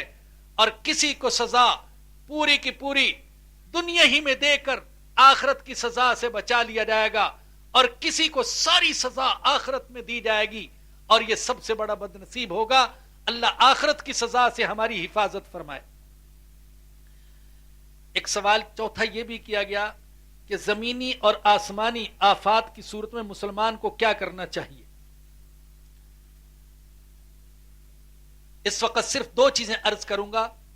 پہلا کام جو کرنے کا ہے وہ تو احتساب ہے. جب بھی کوئی زمینی یا آسمانی آفت کا سامنا کرنا پڑے تو ہمیں قرآن یہ بتاتا ہے، حدیث یہ بتاتی ہے کہ اپنا احتساب کرو. تم سے کوئی غلطی تو نہیں ہوئی. اور یہاں میں بات کو ذرا پھیلانا چاہتا ہوں کہ احتساب دینی اعتبار سے بھی اور احتساب دنیاوی اعتبار سے بھی. اگر دینی اعتبار سے کوئی غلطی ہوئی اس کی بھی تلافی کرنی چاہیے، اور اگر دنیاوی اعتبار سے کوئی کمی رہ گئی اس کی بھی تلافی کرنی چاہیے. اب دیکھیے غزوہ احد میں صحابہ کرام سے جو غلطی ہوئی وہ بظاہر ایک دنیاوی اعتبار سے غلطی تھی کہ نبی اکرم صلی اللہ علیہ وسلم نے ان کو ایک پہاڑی درے پر مقرر کیا، انہیں وہ درہ چھوڑ دیا، جس کی وجہ سے جیتی ہوئی جنگ شکست میں تبدیل ہو گئی. تو اللہ نے اس پر بڑا احتساب فرمایا، ان پر بڑی تنقید فرمائی، محاسبہ کیا کہ تم نے ایسا کیوں کیا. تو احتساب دینی اعتبار سے بھی ہونا چاہیے اور دنیاوی اعتبار سے بھی ہونا چاہیے.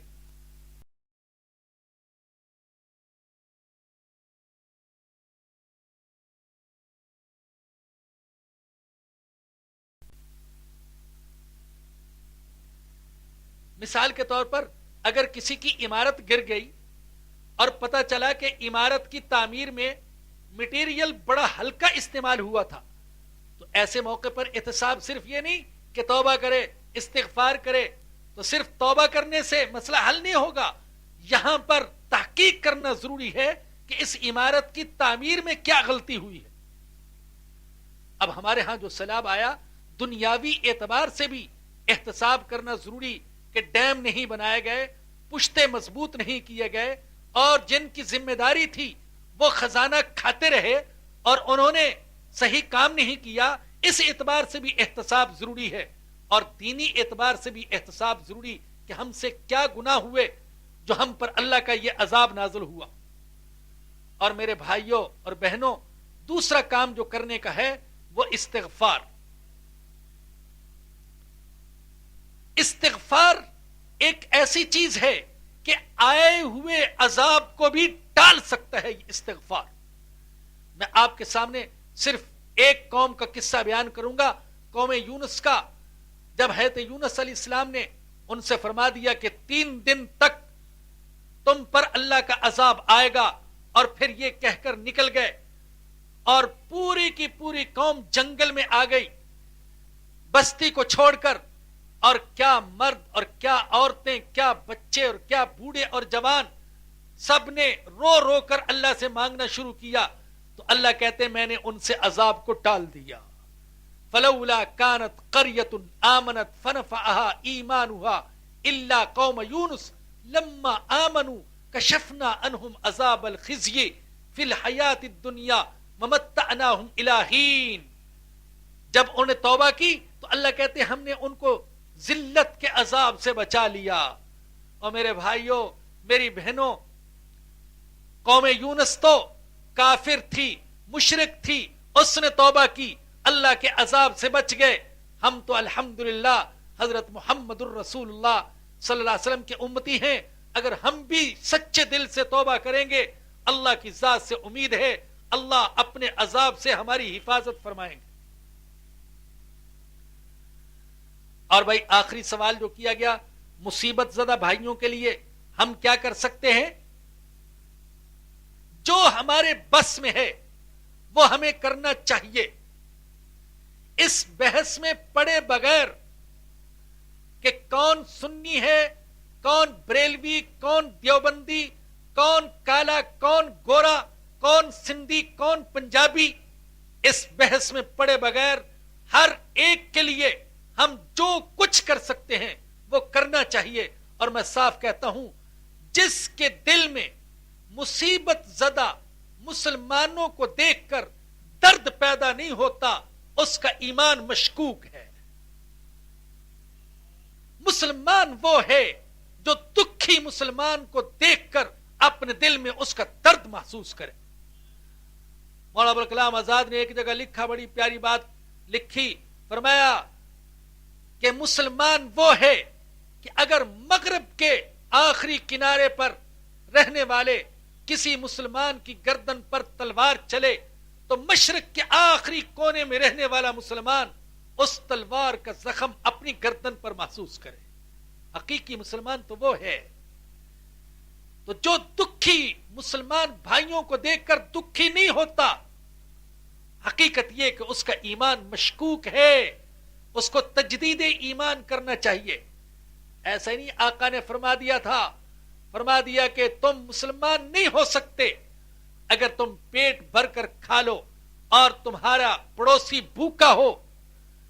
کچھ مسلمان تو ایسے ہوں جن کو صاف پانی بھی میسر نہ ہو، جن کے بچوں کو علاج معالجے کے لیے کوئی سہولت میسر نہ ہو، اور جنہیں 2 وقت کی باعزت روٹی میسر نہ ہو، اور دوسرے مسلمان افطار پارٹیوں میں اور نمود و نمائش میں اپنا پیسہ اڑاتے رہیں۔ تو انہیں غور کرنا چاہیے، کہیں ایسا تو نہیں کہ ایمان کے بارے میں دھوکے کے شکار ہو گئے، کہ دل ایمان کے نور سے، ایمان کی عظمت سے خالی ہو چکا۔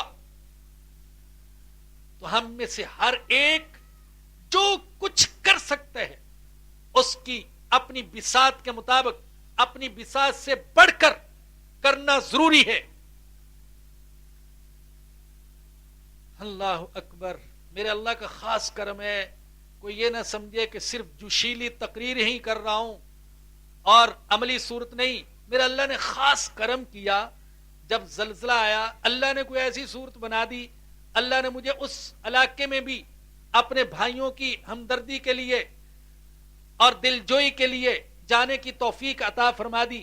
اور اب جو سیلاب آیا تو الحمدللہ میرے اللہ نے خاص کرم کیا کہ سیلاب زدہ علاقوں میں اللہ نے مجھے جانے کی توفیق عطا فرما دی اور اپنے ہاتھوں سے ان کے اندر امداد تقسیم کرنے کی توفیق عطا فرما دی۔ میں اپنی مجبوری کے باوجود اگر ایسا کر سکتا ہوں تو آپ کیوں نہیں کر سکتے؟ اور بحمد اللہ یہ دکھاوے کے لیے نہیں کہہ رہا، دکھاوے کے لیے نہیں، اللہ مجھے ریا سے بچائے، آج تک میں نے ایسی بات نہیں کہی، لیکن عبرت کے لیے اور اقتداء کے لیے اور دل میں ایک جذبہ پیدا کرنے کے لیے عرض کر رہا ہوں۔ میں نے اپنی مسجد میں جب اپیل کی، میں نے کہا ان متاثرین کے لیے فنڈ جمع کرو، تو سب سے پہلے جو میری طاقت تھی میں نے اعلان کیا کہ میں اپنی طرف سے 50,000 روپے دیتا ہوں، اب آپ بتائیے آپ کیا دیتے ہیں؟ تو میرے بھائیوں، ہر مسلمان پر لازم ہے کہ اپنی طاقت کے مطابق اپنے مصیبت زدہ بھائیوں کی مدد کرے جو ہم سے ہو سکتا ہے۔ یہ ہمارے ایمان کا تقاضا ہے۔ اس ایمانی اخوت کو زندہ رکھیے، اس کو مرنے نہ دیجیے۔ مکان گرتے رہتے ہیں، بنتے رہتے ہیں، اور فصلیں تباہ ہوتی رہتی ہیں، اگتی رہتی ہیں، دکانیں ڈوبتی رہتی ہیں اور چلتی رہتی ہیں، اور کارخانوں میں آگ بھی لگ جاتی ہے، پھر بھی بن جاتے ہیں، لیکن ایمانی اخوت کا رشتہ ختم نہیں ہونا چاہیے کہ یہ ختم ہو گیا تو پھر کچھ باقی نہیں بچے گا۔ ایمان کو زندہ رکھیے، ایمانی اخوت کو زندہ رکھیے۔ ہر مسلمان اپنی طاقت کے مطابق متاثرین کے ساتھ تعاون ضرور کرے۔ اور اس موقع پر اس طرف بھی متوجہ کروں گا کہ متاثرین میں صرف عام لوگ ہی متاثر نہیں ہوئے، بے شمار مسجدیں بھی متاثر ہوئی ہیں، بے شمار مدارس بھی متاثر ہوئے۔ ایسے مدارس بھی تھے جن کا نام و نشان نہیں رہا۔ اب بہت سے لوگ اٹھتے ہیں، بڑا جوش آتا ہے کہ ہم متاثرین کی مدد کریں گے، یہاں سے ٹرالی یا ٹیکسی یا سوزوکی یا ٹرک بھر کر لے جاتے ہیں اور روڈ کے کنارے بیٹھے ہوئے لوگوں میں جا کر تقسیم کرنا شروع کر دیتے ہیں اور سمجھتے ہیں کہ بس میں نے ایمانی اخوت کا حق ادا کر دیا۔ حالانکہ میرا تجربہ یہ ہے، چونکہ میرے قریب زیادہ متاثرین آئے ہوئے ہیں، میرا تجربہ یہ ہے کہ ان میں بہت سارے 2 نمبر کے متاثرین ہیں، 1 نمبر کے نہیں ہیں۔ بہت سے فراڈیے، پیشہ ور بھکاری، اور بہت سے ایسے لوگ جو بے روزگار بیٹھے ہوئے تھے اپنی گوٹھوں کے اندر اور گندے نالوں کے کنارے پر اٹھ کر جا کر روڈ کے کنارے بیٹھ گئے کہ میں بھی متاثرین میں سے ہوں۔ جب آپ امداد لے کر پہنچتے ہیں تو نمبر 1 کے تو پیچھے رہ جاتے ہیں، نمبر 2 والے سب سے پہلے آگے ہوتے ہیں۔ وہ جو لیلا مجنو کا قصہ آپ نے سنا ہوگا کہ لیلا اپنے مجنو کے لیے روز دودھ کا پیالہ بھیجتی تھی، تو بیچارہ اصلی مجنو تو پیچھے کہیں بیٹھا ہوا تھا، ایک نقلی مجنو آگے آ کر بیٹھا ہوا تھا۔ روز پوچھتا کس نے بھیجا؟ کہتا لیلا نے بھیجا۔ کس لیے؟ مجنو کے لیے دودھ کا پیالہ۔ کہتا مجنو میں ہی ہوں۔ اب یہ نمبر 2 پہلے بیٹھا ہوا دودھ کا پیالہ ہضم کر جاتا۔ ایک دن لیلا نے کہا کہ اب تو میرا مجنو دودھ پی پی کر بڑا ہٹا کٹا ہو گیا ہوگا۔ اس نے بتایا جو دودھ لے کر جاتا تھا واقعی بڑی صحت بنی ہوئی ہے اس کی، تو کہا جاؤ آج اس سے تھوڑا سا خون لے کر آؤ۔ اب جو خون لینے کے لیے گئے تو مجنو صاحب کہتے ہیں کیا آج پیالہ خالی کیوں لے آئے؟ تو اس نے کہا آج لیلا نے خالی بھیجا ہے تاکہ خون دے دو تھوڑا سا۔ تو اس نے کہا ہم تو دودھ پینے والے مجنو ہیں، خون دینے والے وہ کونے میں بیٹھے ہیں، ان کے پاس چلے جاؤ۔ تو یہی حال ان متاثرین کا ہے۔ نمبر 1 تو بیچارے پیچھے اپنی عزت نفس بچا کر بیٹھے ہوئے ہیں، اور نمبر 2 روڈ کے کنارے سب سے پہلے وہ کہیں گے میں متاثرین میں سے ہوں۔ تو بھائیو صرف عوام کے ساتھ نہیں، مدارس کے ساتھ بھی تعاون کرنا ضروری ہے۔ اور مجھے سخت اندیشہ ہے کہ عام مدارس کے لیے جو فنڈ جمع ہوتا تھا وہ رمضان مبارک میں اب ساری توجہ تو متاثرین کی طرف، تو بہت سے مدارس محروم رہ جائیں گے۔ اس بات کا خصوصی خیال کیجئے گا، یہ مدارس بھی چلتے رہیں، مساجد بھی آباد ہوتی رہیں، اور متاثرین کے ساتھ بھی ہمدردی ہوتی رہے۔ صرف زکوٰۃ دے کر اپنے آپ کو بری ذمہ مت سمجھیں۔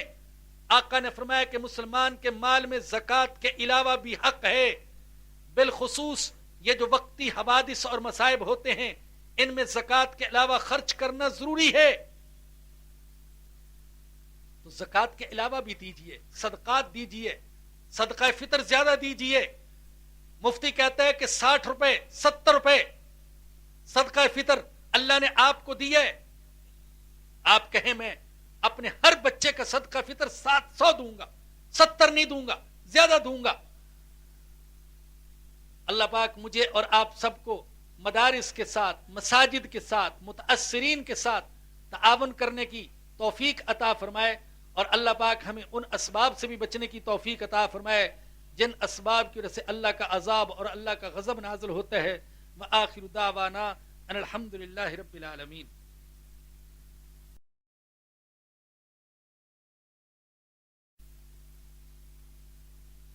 بڑے نظریاتی قسم کے ہیں اور اہمیت کے حامل ہیں، سارے کے سارے اعلانات سنیں۔ سب سے پہلا اعلان وہ یہ کہ اگلا ماہانہ درس قرآن و حدیث یہاں القرآن کورسز سینٹر میں اتوار 10 اکتوبر کو 11:30 بجے دن منعقد ہوگا، یعنی کہ جو سپٹمبر کا جو درس قرآن ہے وہ عید کے دنوں میں آ رہا ہے، اس وجہ سے وہ نہیں ہو سکے گا اور اس کی جگہ یہ آج کا درس ہو گیا۔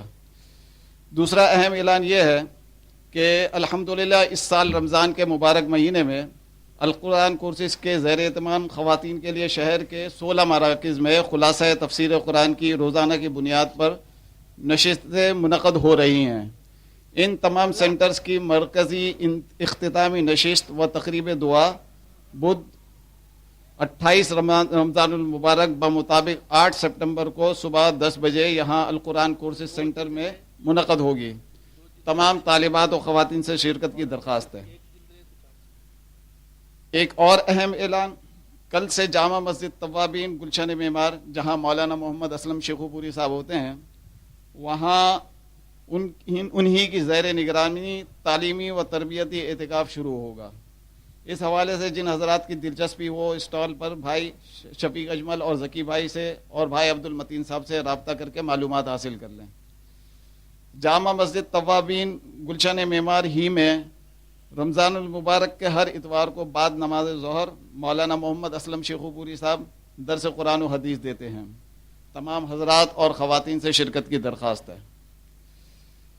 ایک اہم اعلان اور کچھ اس حوالے سے تھوڑی سی ڈسکرپشن ہے، میں آپ کو بتاتا چلوں تاکہ آپ کو کچھ نوحہ ہو جائے ہمارے حوالے سے، القرآن کورسز کے حوالے سے۔ وہ یہ کہ القرآن کورسز آج سے کوئی 10 سے 15 سال پہلے جب یہ تحریک کا آغاز ہوا تھا، تعلیمی تحریک کا، تو وہ ایک مرکز سے اس کا آغاز ہوا تھا۔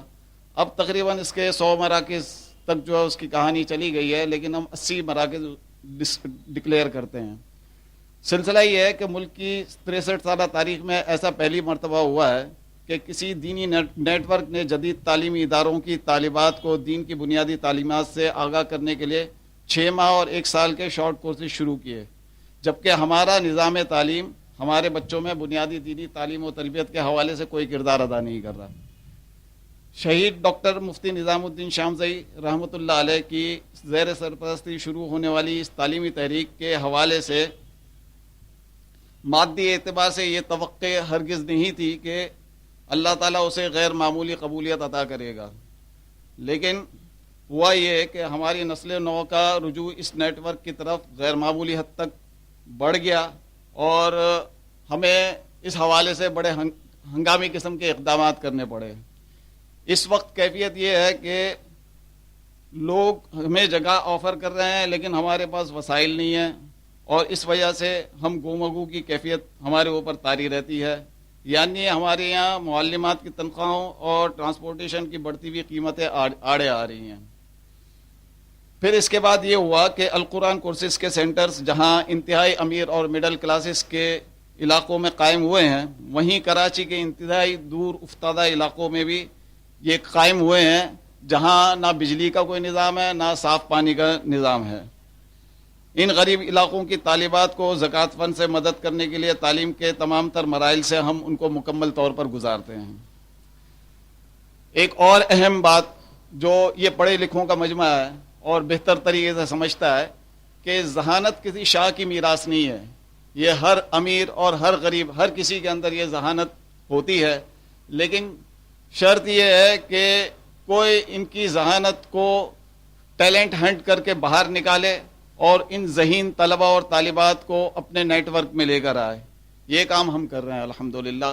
انتہائی غریب علاقوں کی اور دور افتادہ علاقوں کی جو طالبات ہیں ان کو یہاں ہم اپنے سینٹر میں لے کر آتے ہیں، 6 ماہ اور 1 سال کی تربیت دیتے ہیں اور ان کو اس قابل بنا دیتے ہیں کہ وہ معلمہ کا رول پلے کر سکے ہمارے معاشرے کے اندر.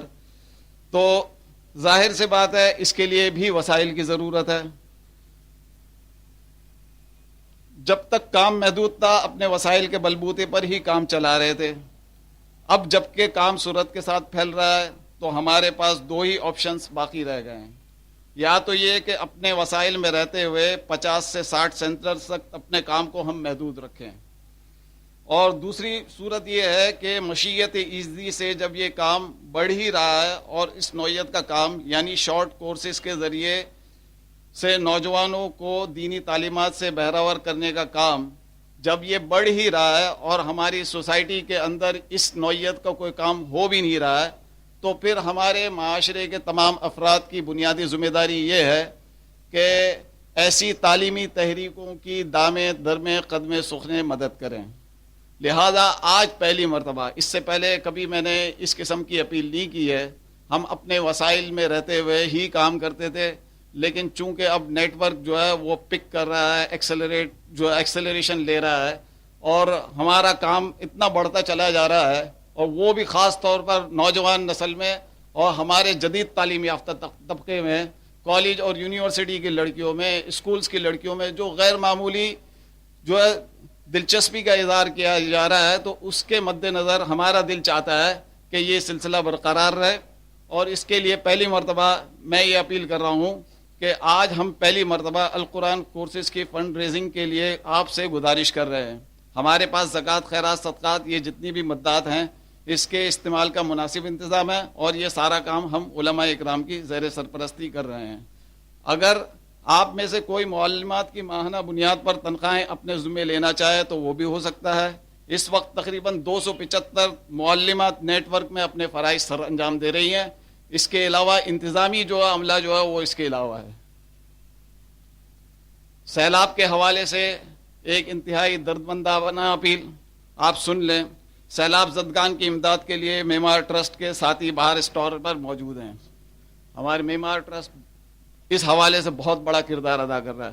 انتہائی دور افتادہ علاقوں کے اندر جو کردار ادا کیا ہے، اور اس کے اسٹیٹسٹکس اگر آپ کو دیکھنے ہیں تو روزنامہ اسلام ملاحظہ کریں اور ہفت روزہ ضرب مومن ملاحظہ کریں. اس میں آپ کو پوری ڈیٹیل ملے گی کہ ان لوگوں نے کیسے کیسے علاقوں میں جا کر کام کیا. مولانا جو فرما رہے تھے مساجد اور مدارس کے حوالے سے، کسی کی توجہ اس طرف نہیں گئی ہے. اگر توجہ گئی ہے تو کچھ اسلامک این جی اوز کی گئی ہے، اور اس میں بھی سر فہرست معمار ٹرسٹ ہے. الخیر ٹرسٹ بھی اس حوالے سے بہت بڑا کردار ادا کر رہا ہے. تو ہمارے یہ ساتھی جو ہے یہاں اسٹال لگا کر بیٹھے ہوئے ہیں معمار ٹرسٹ کے. پورا انہوں نے بروشر بھی جو ہے اس کی تفصیلی جو انہوں نے خدمات سر انجام دی ہیں وہ بھی جو ہے اسٹال پر اویلیبل ہے، وہ بھی آپ دیکھ لیجئے گا. اور جس طریقے سے چاہیں آپ اس حوالے سے امداد کریں. خواتین کے لیے اندر ہال میں ہی اسٹال لگایا گیا ہے اور خواتین اپنے فنڈز اندر اسٹال پر ہی جمع کروائیں. میں ایک اور جو ہے بات کہتا چلوں کہ اسٹال پر ہی اپنی امداد یہاں جمع کروائیں، دائیں بائیں کسی اور کو نہ دیں. ایک اور اہم اعلان القرآن کورسز کے حوالے سے کہ رمضان المبارک کے فوراً بعد ماہ شوال میں طالبات و خواتین کے لیے دین کی بنیادی تعلیمات کی ایک سالہ و ششماہی کلاسز بعنوان القرآن کورسز کے داخلے شروع ہو رہے ہیں. تمام خواتین اندر کاؤنٹر سے معلوم کریں اور ان کورسز میں داخلہ لیں. قرآن کریم اور رمضان کا بڑا گہرا تعلق ہے، اور ظاہر سی بات ہے ہم یہ چاہیں گے کہ قرآن کریم کا فہم ہم لوگوں کے اندر زیادہ سے زیادہ پیدا ہو. لیکن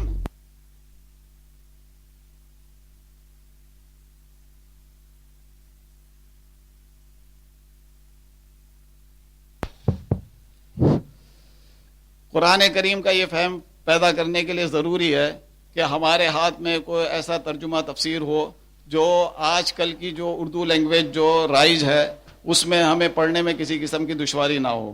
شیخ الاسلام مفتی محمد تقی عثمانی دامت برکاتہم کا آسان ترجمہ قرآن مع تشریحات باہر اسٹال پر بلا منافع اور کاسٹ ٹو کاسٹ دستیاب ہے. 3 جلدوں پر مشتمل یہ تفسیر و ترجمہ 740 روپے میں اویلیبل ہے. آپ تمام حضرات جو ہے اس حوالے سے جو اپنا کردار ادا کریں. اپنے ساتھیوں کو گفٹ میں دینے کے لیے شادیوں میں جو ہم جو گفٹس مختلف قسم کے دیتے ہیں تو اس کی جگہ قرآن کریم کا یہ ترجمہ و تفسیر ہم دے سکتے ہیں. ویسے جو گفٹس کا جو تبادلہ ہوتا ہے تو اس میں ہم اگر یہ قرآن کریم کے ترجمے تفسیر کو شیخ الاسلام کا جو ہے اس کو اگر ہم دینے کا رواج دیں تو انشاءاللہ تعالی قرآن کریم کے فہم کے حوالے سے جو ہم اس معاشرے کے اندر رول پلے کرنا چاہ رہے ہیں وہ بہت آسان ہو جائے گا. اس کے علاوہ جو ہے تفصیل سے اگر آپ کو تفسیر پڑھنا چاہ رہے ہیں تو بالکل آسان اردو میں مولانا محمد اسلم شیخو پوری صاحب نے 10 پاروں کی تفسیر ابھی تک لکھ لی ہے اور اس کے 2 والیومز یہاں باہر اسٹال پر اویلیبل ہیں. جو حضرات لینا چاہیں وہ باہر یہاں اسٹال سے لے سکتے ہیں. ایک اور اہم اعلان یہ کہ یہاں القرآن کورسز سینٹر میں 2006 سے درس قرآن و حدیث کا سلسلہ جاری ہو ساری ہے. تو تقریباً 46 جو ہے درس قرآن کی جو سی ڈی ہے 46 درس قرآن پر مشتمل دروس کی جو سی ڈی جو ہے یہاں باہر 3 سی ڈیز میں اویلیبل ہے اور یہاں اسٹال سے آپ لیتے جائیں. ایک اہم درس جو پچھلے 2 ماہ سے یہاں چل رہا تھا مولانا نے بہت ہی عمدہ گفتگو کی تھی جادو ٹونے ٹوٹکے کی حقیقت کے حوالے سے. تو اس کی سی ڈیز اور آڈیو کیسٹس باہر یہاں اسٹال پر اویلیبل ہیں وہ آپ لیتے ہوئے جائیں. میں مولانا سے دعا کی درخواست کروں گا. جزاکم اللہ.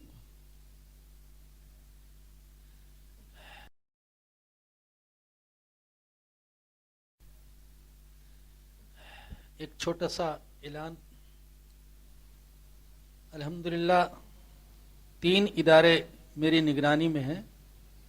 2 فلاح دارین کے نام سے کام کر رہے ہیں اور ایک جامعہ قاسمیہ کے نام سے جامعہ قاسمیہ کے عنوان سے جو نام سے جو کام کر رہا ہے ادارہ تو یہ خانیوال کے قصبے میں ہے اور وہاں 400 کے قریب بچیاں مسافر ہیں رہائشی جن کے تمام اخراجات مدرسہ ہی برداشت کرتا ہے. تو اللہ توفیق دے تو ان اداروں کے ساتھ بھی تعاون ضرور کیجیے گا. درود شریف پڑھ لیجیے. اللہم صلی علی محمد وعلی آل محمد کما صلیت علی ابراہیم وعلی آل ابراہیم انک حمید مجید.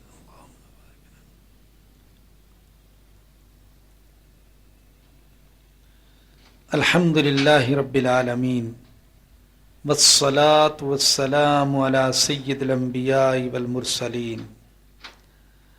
الحمد للہ الذی ہدانا لہذا وما كنا لنہتدی لولا ان ہدانا اللہ. الحمد للہ حمدا کثیرا طیبا مبارکا فی. ربنا ظلمنا انفسنا وان لم تغفر لنا وترحمنا لنکونن من الخاسرین. ربنا لا تزغ قلوبنا بعد اذ ہدیتنا وهب لنا من لدنک رحمتا انک انت الوہاب. اللہم انا نسألک من خیر ما سألک منہ نبیک محمد صلی اللہ علیہ وسلم ونعوذ بک من شر ما استعاذ منہ نبیک محمد صلی اللہ علیہ وسلم. یا رب العالمین یا ارحم الراحمین ہمارے حال پر رحم فرما. مولا ہم قابل رحم ہیں. یا رب رحم فرما. اللہ رحم فرما. اللہ کرم فرما. اللہ معاف فرما. یا رب ہم غریب ہیں رحم فرما. فقیر ہیں رحم فرما. گناہگار ہیں رحم فرما. مظلوم ہیں رحم فرما. حالات کے ستائے ہوئے ہیں رحم فرما.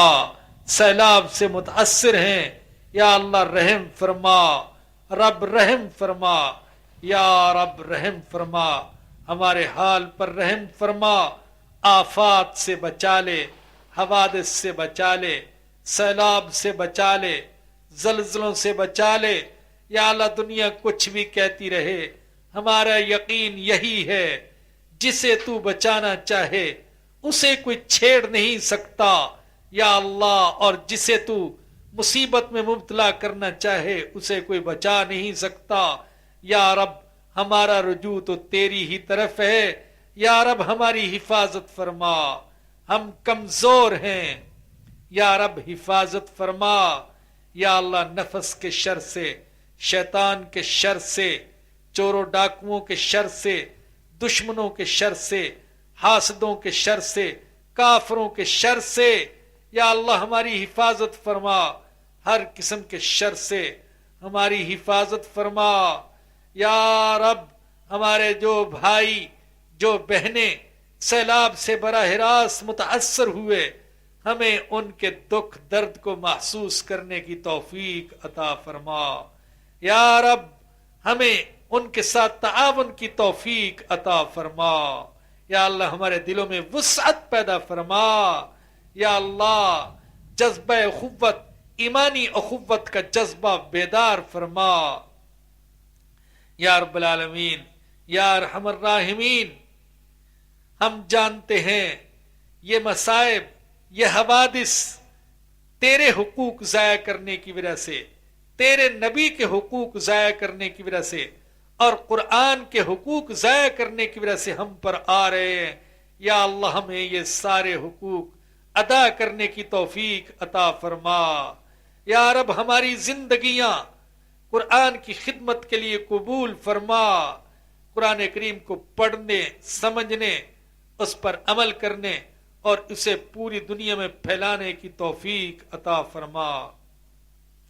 یا رب قرآن کریم کو ہمارے دل کی بہار بنا دے، آنکھوں کا نور بنا دے، غموں اور پریشانیوں کا علاج بنا دے، زندگی کا امام بنا دے، قبر کا ساتھی بنا دینا، حشر کا سفارشی بنا دینا۔ یا رب ہمارے دلوں کو قرآن کے نور سے منور فرما دے، ہمارے گھروں کو، ہماری اولادوں کے سینوں کو قرآن کے نور سے منور فرما دے۔ میرے اللہ قرآن کے نور سے منور فرما دے۔ یا اللہ ہمارے کالے دل منور فرما دے قرآن کے نور سے۔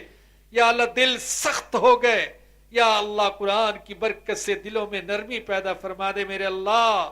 یا رب کرم فرما دے، رحم فرما دے، معاف فرما دے۔ یا رب ہمارے بیماروں کو شفا عطا فرما، خصوصاً جو متاثرین کے کیمپوں میں بیمار ہیں۔ یا اللہ ان کو شفا عطا فرما، میرے رب ان کو شفا عطا فرما۔ وہ بچے، وہ خواتین، وہ بڑے، یا اللہ جو مناسب علاج معالجہ میسر نہ آنے کی وجہ سے یا اللہ تڑپ رہے ہیں بیماریوں سے، یا اللہ ان کو شفا عطا فرما۔ میرے رب شفا عطا فرما، ہمیں ان کے کام آنے کی توفیق عطا فرما، ہمارے مرحومین کی مغفرت فرما۔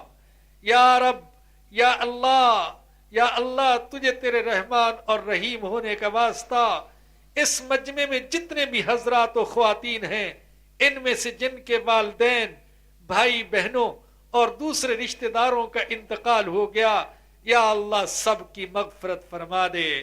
میرے رب مغفرت فرما دے، ان کے گناہوں کو معاف فرما دے، نیکیوں کو قبول فرما لے۔ یا رب سیلاب میں جو لوگ ہلاک ہو گئے، میرے رب ان کی مغفرت فرما دے۔ یا اللہ ان کے گناہوں کو معاف فرما دے اور نیکیوں کو قبول فرما لے۔ یا اللہ ہمیں برکت والی روزی عطا فرما، برکت والی زندگی عطا فرما، ہمارے علم میں، عمل میں، اولاد میں، کاروبار میں برکت عطا فرما۔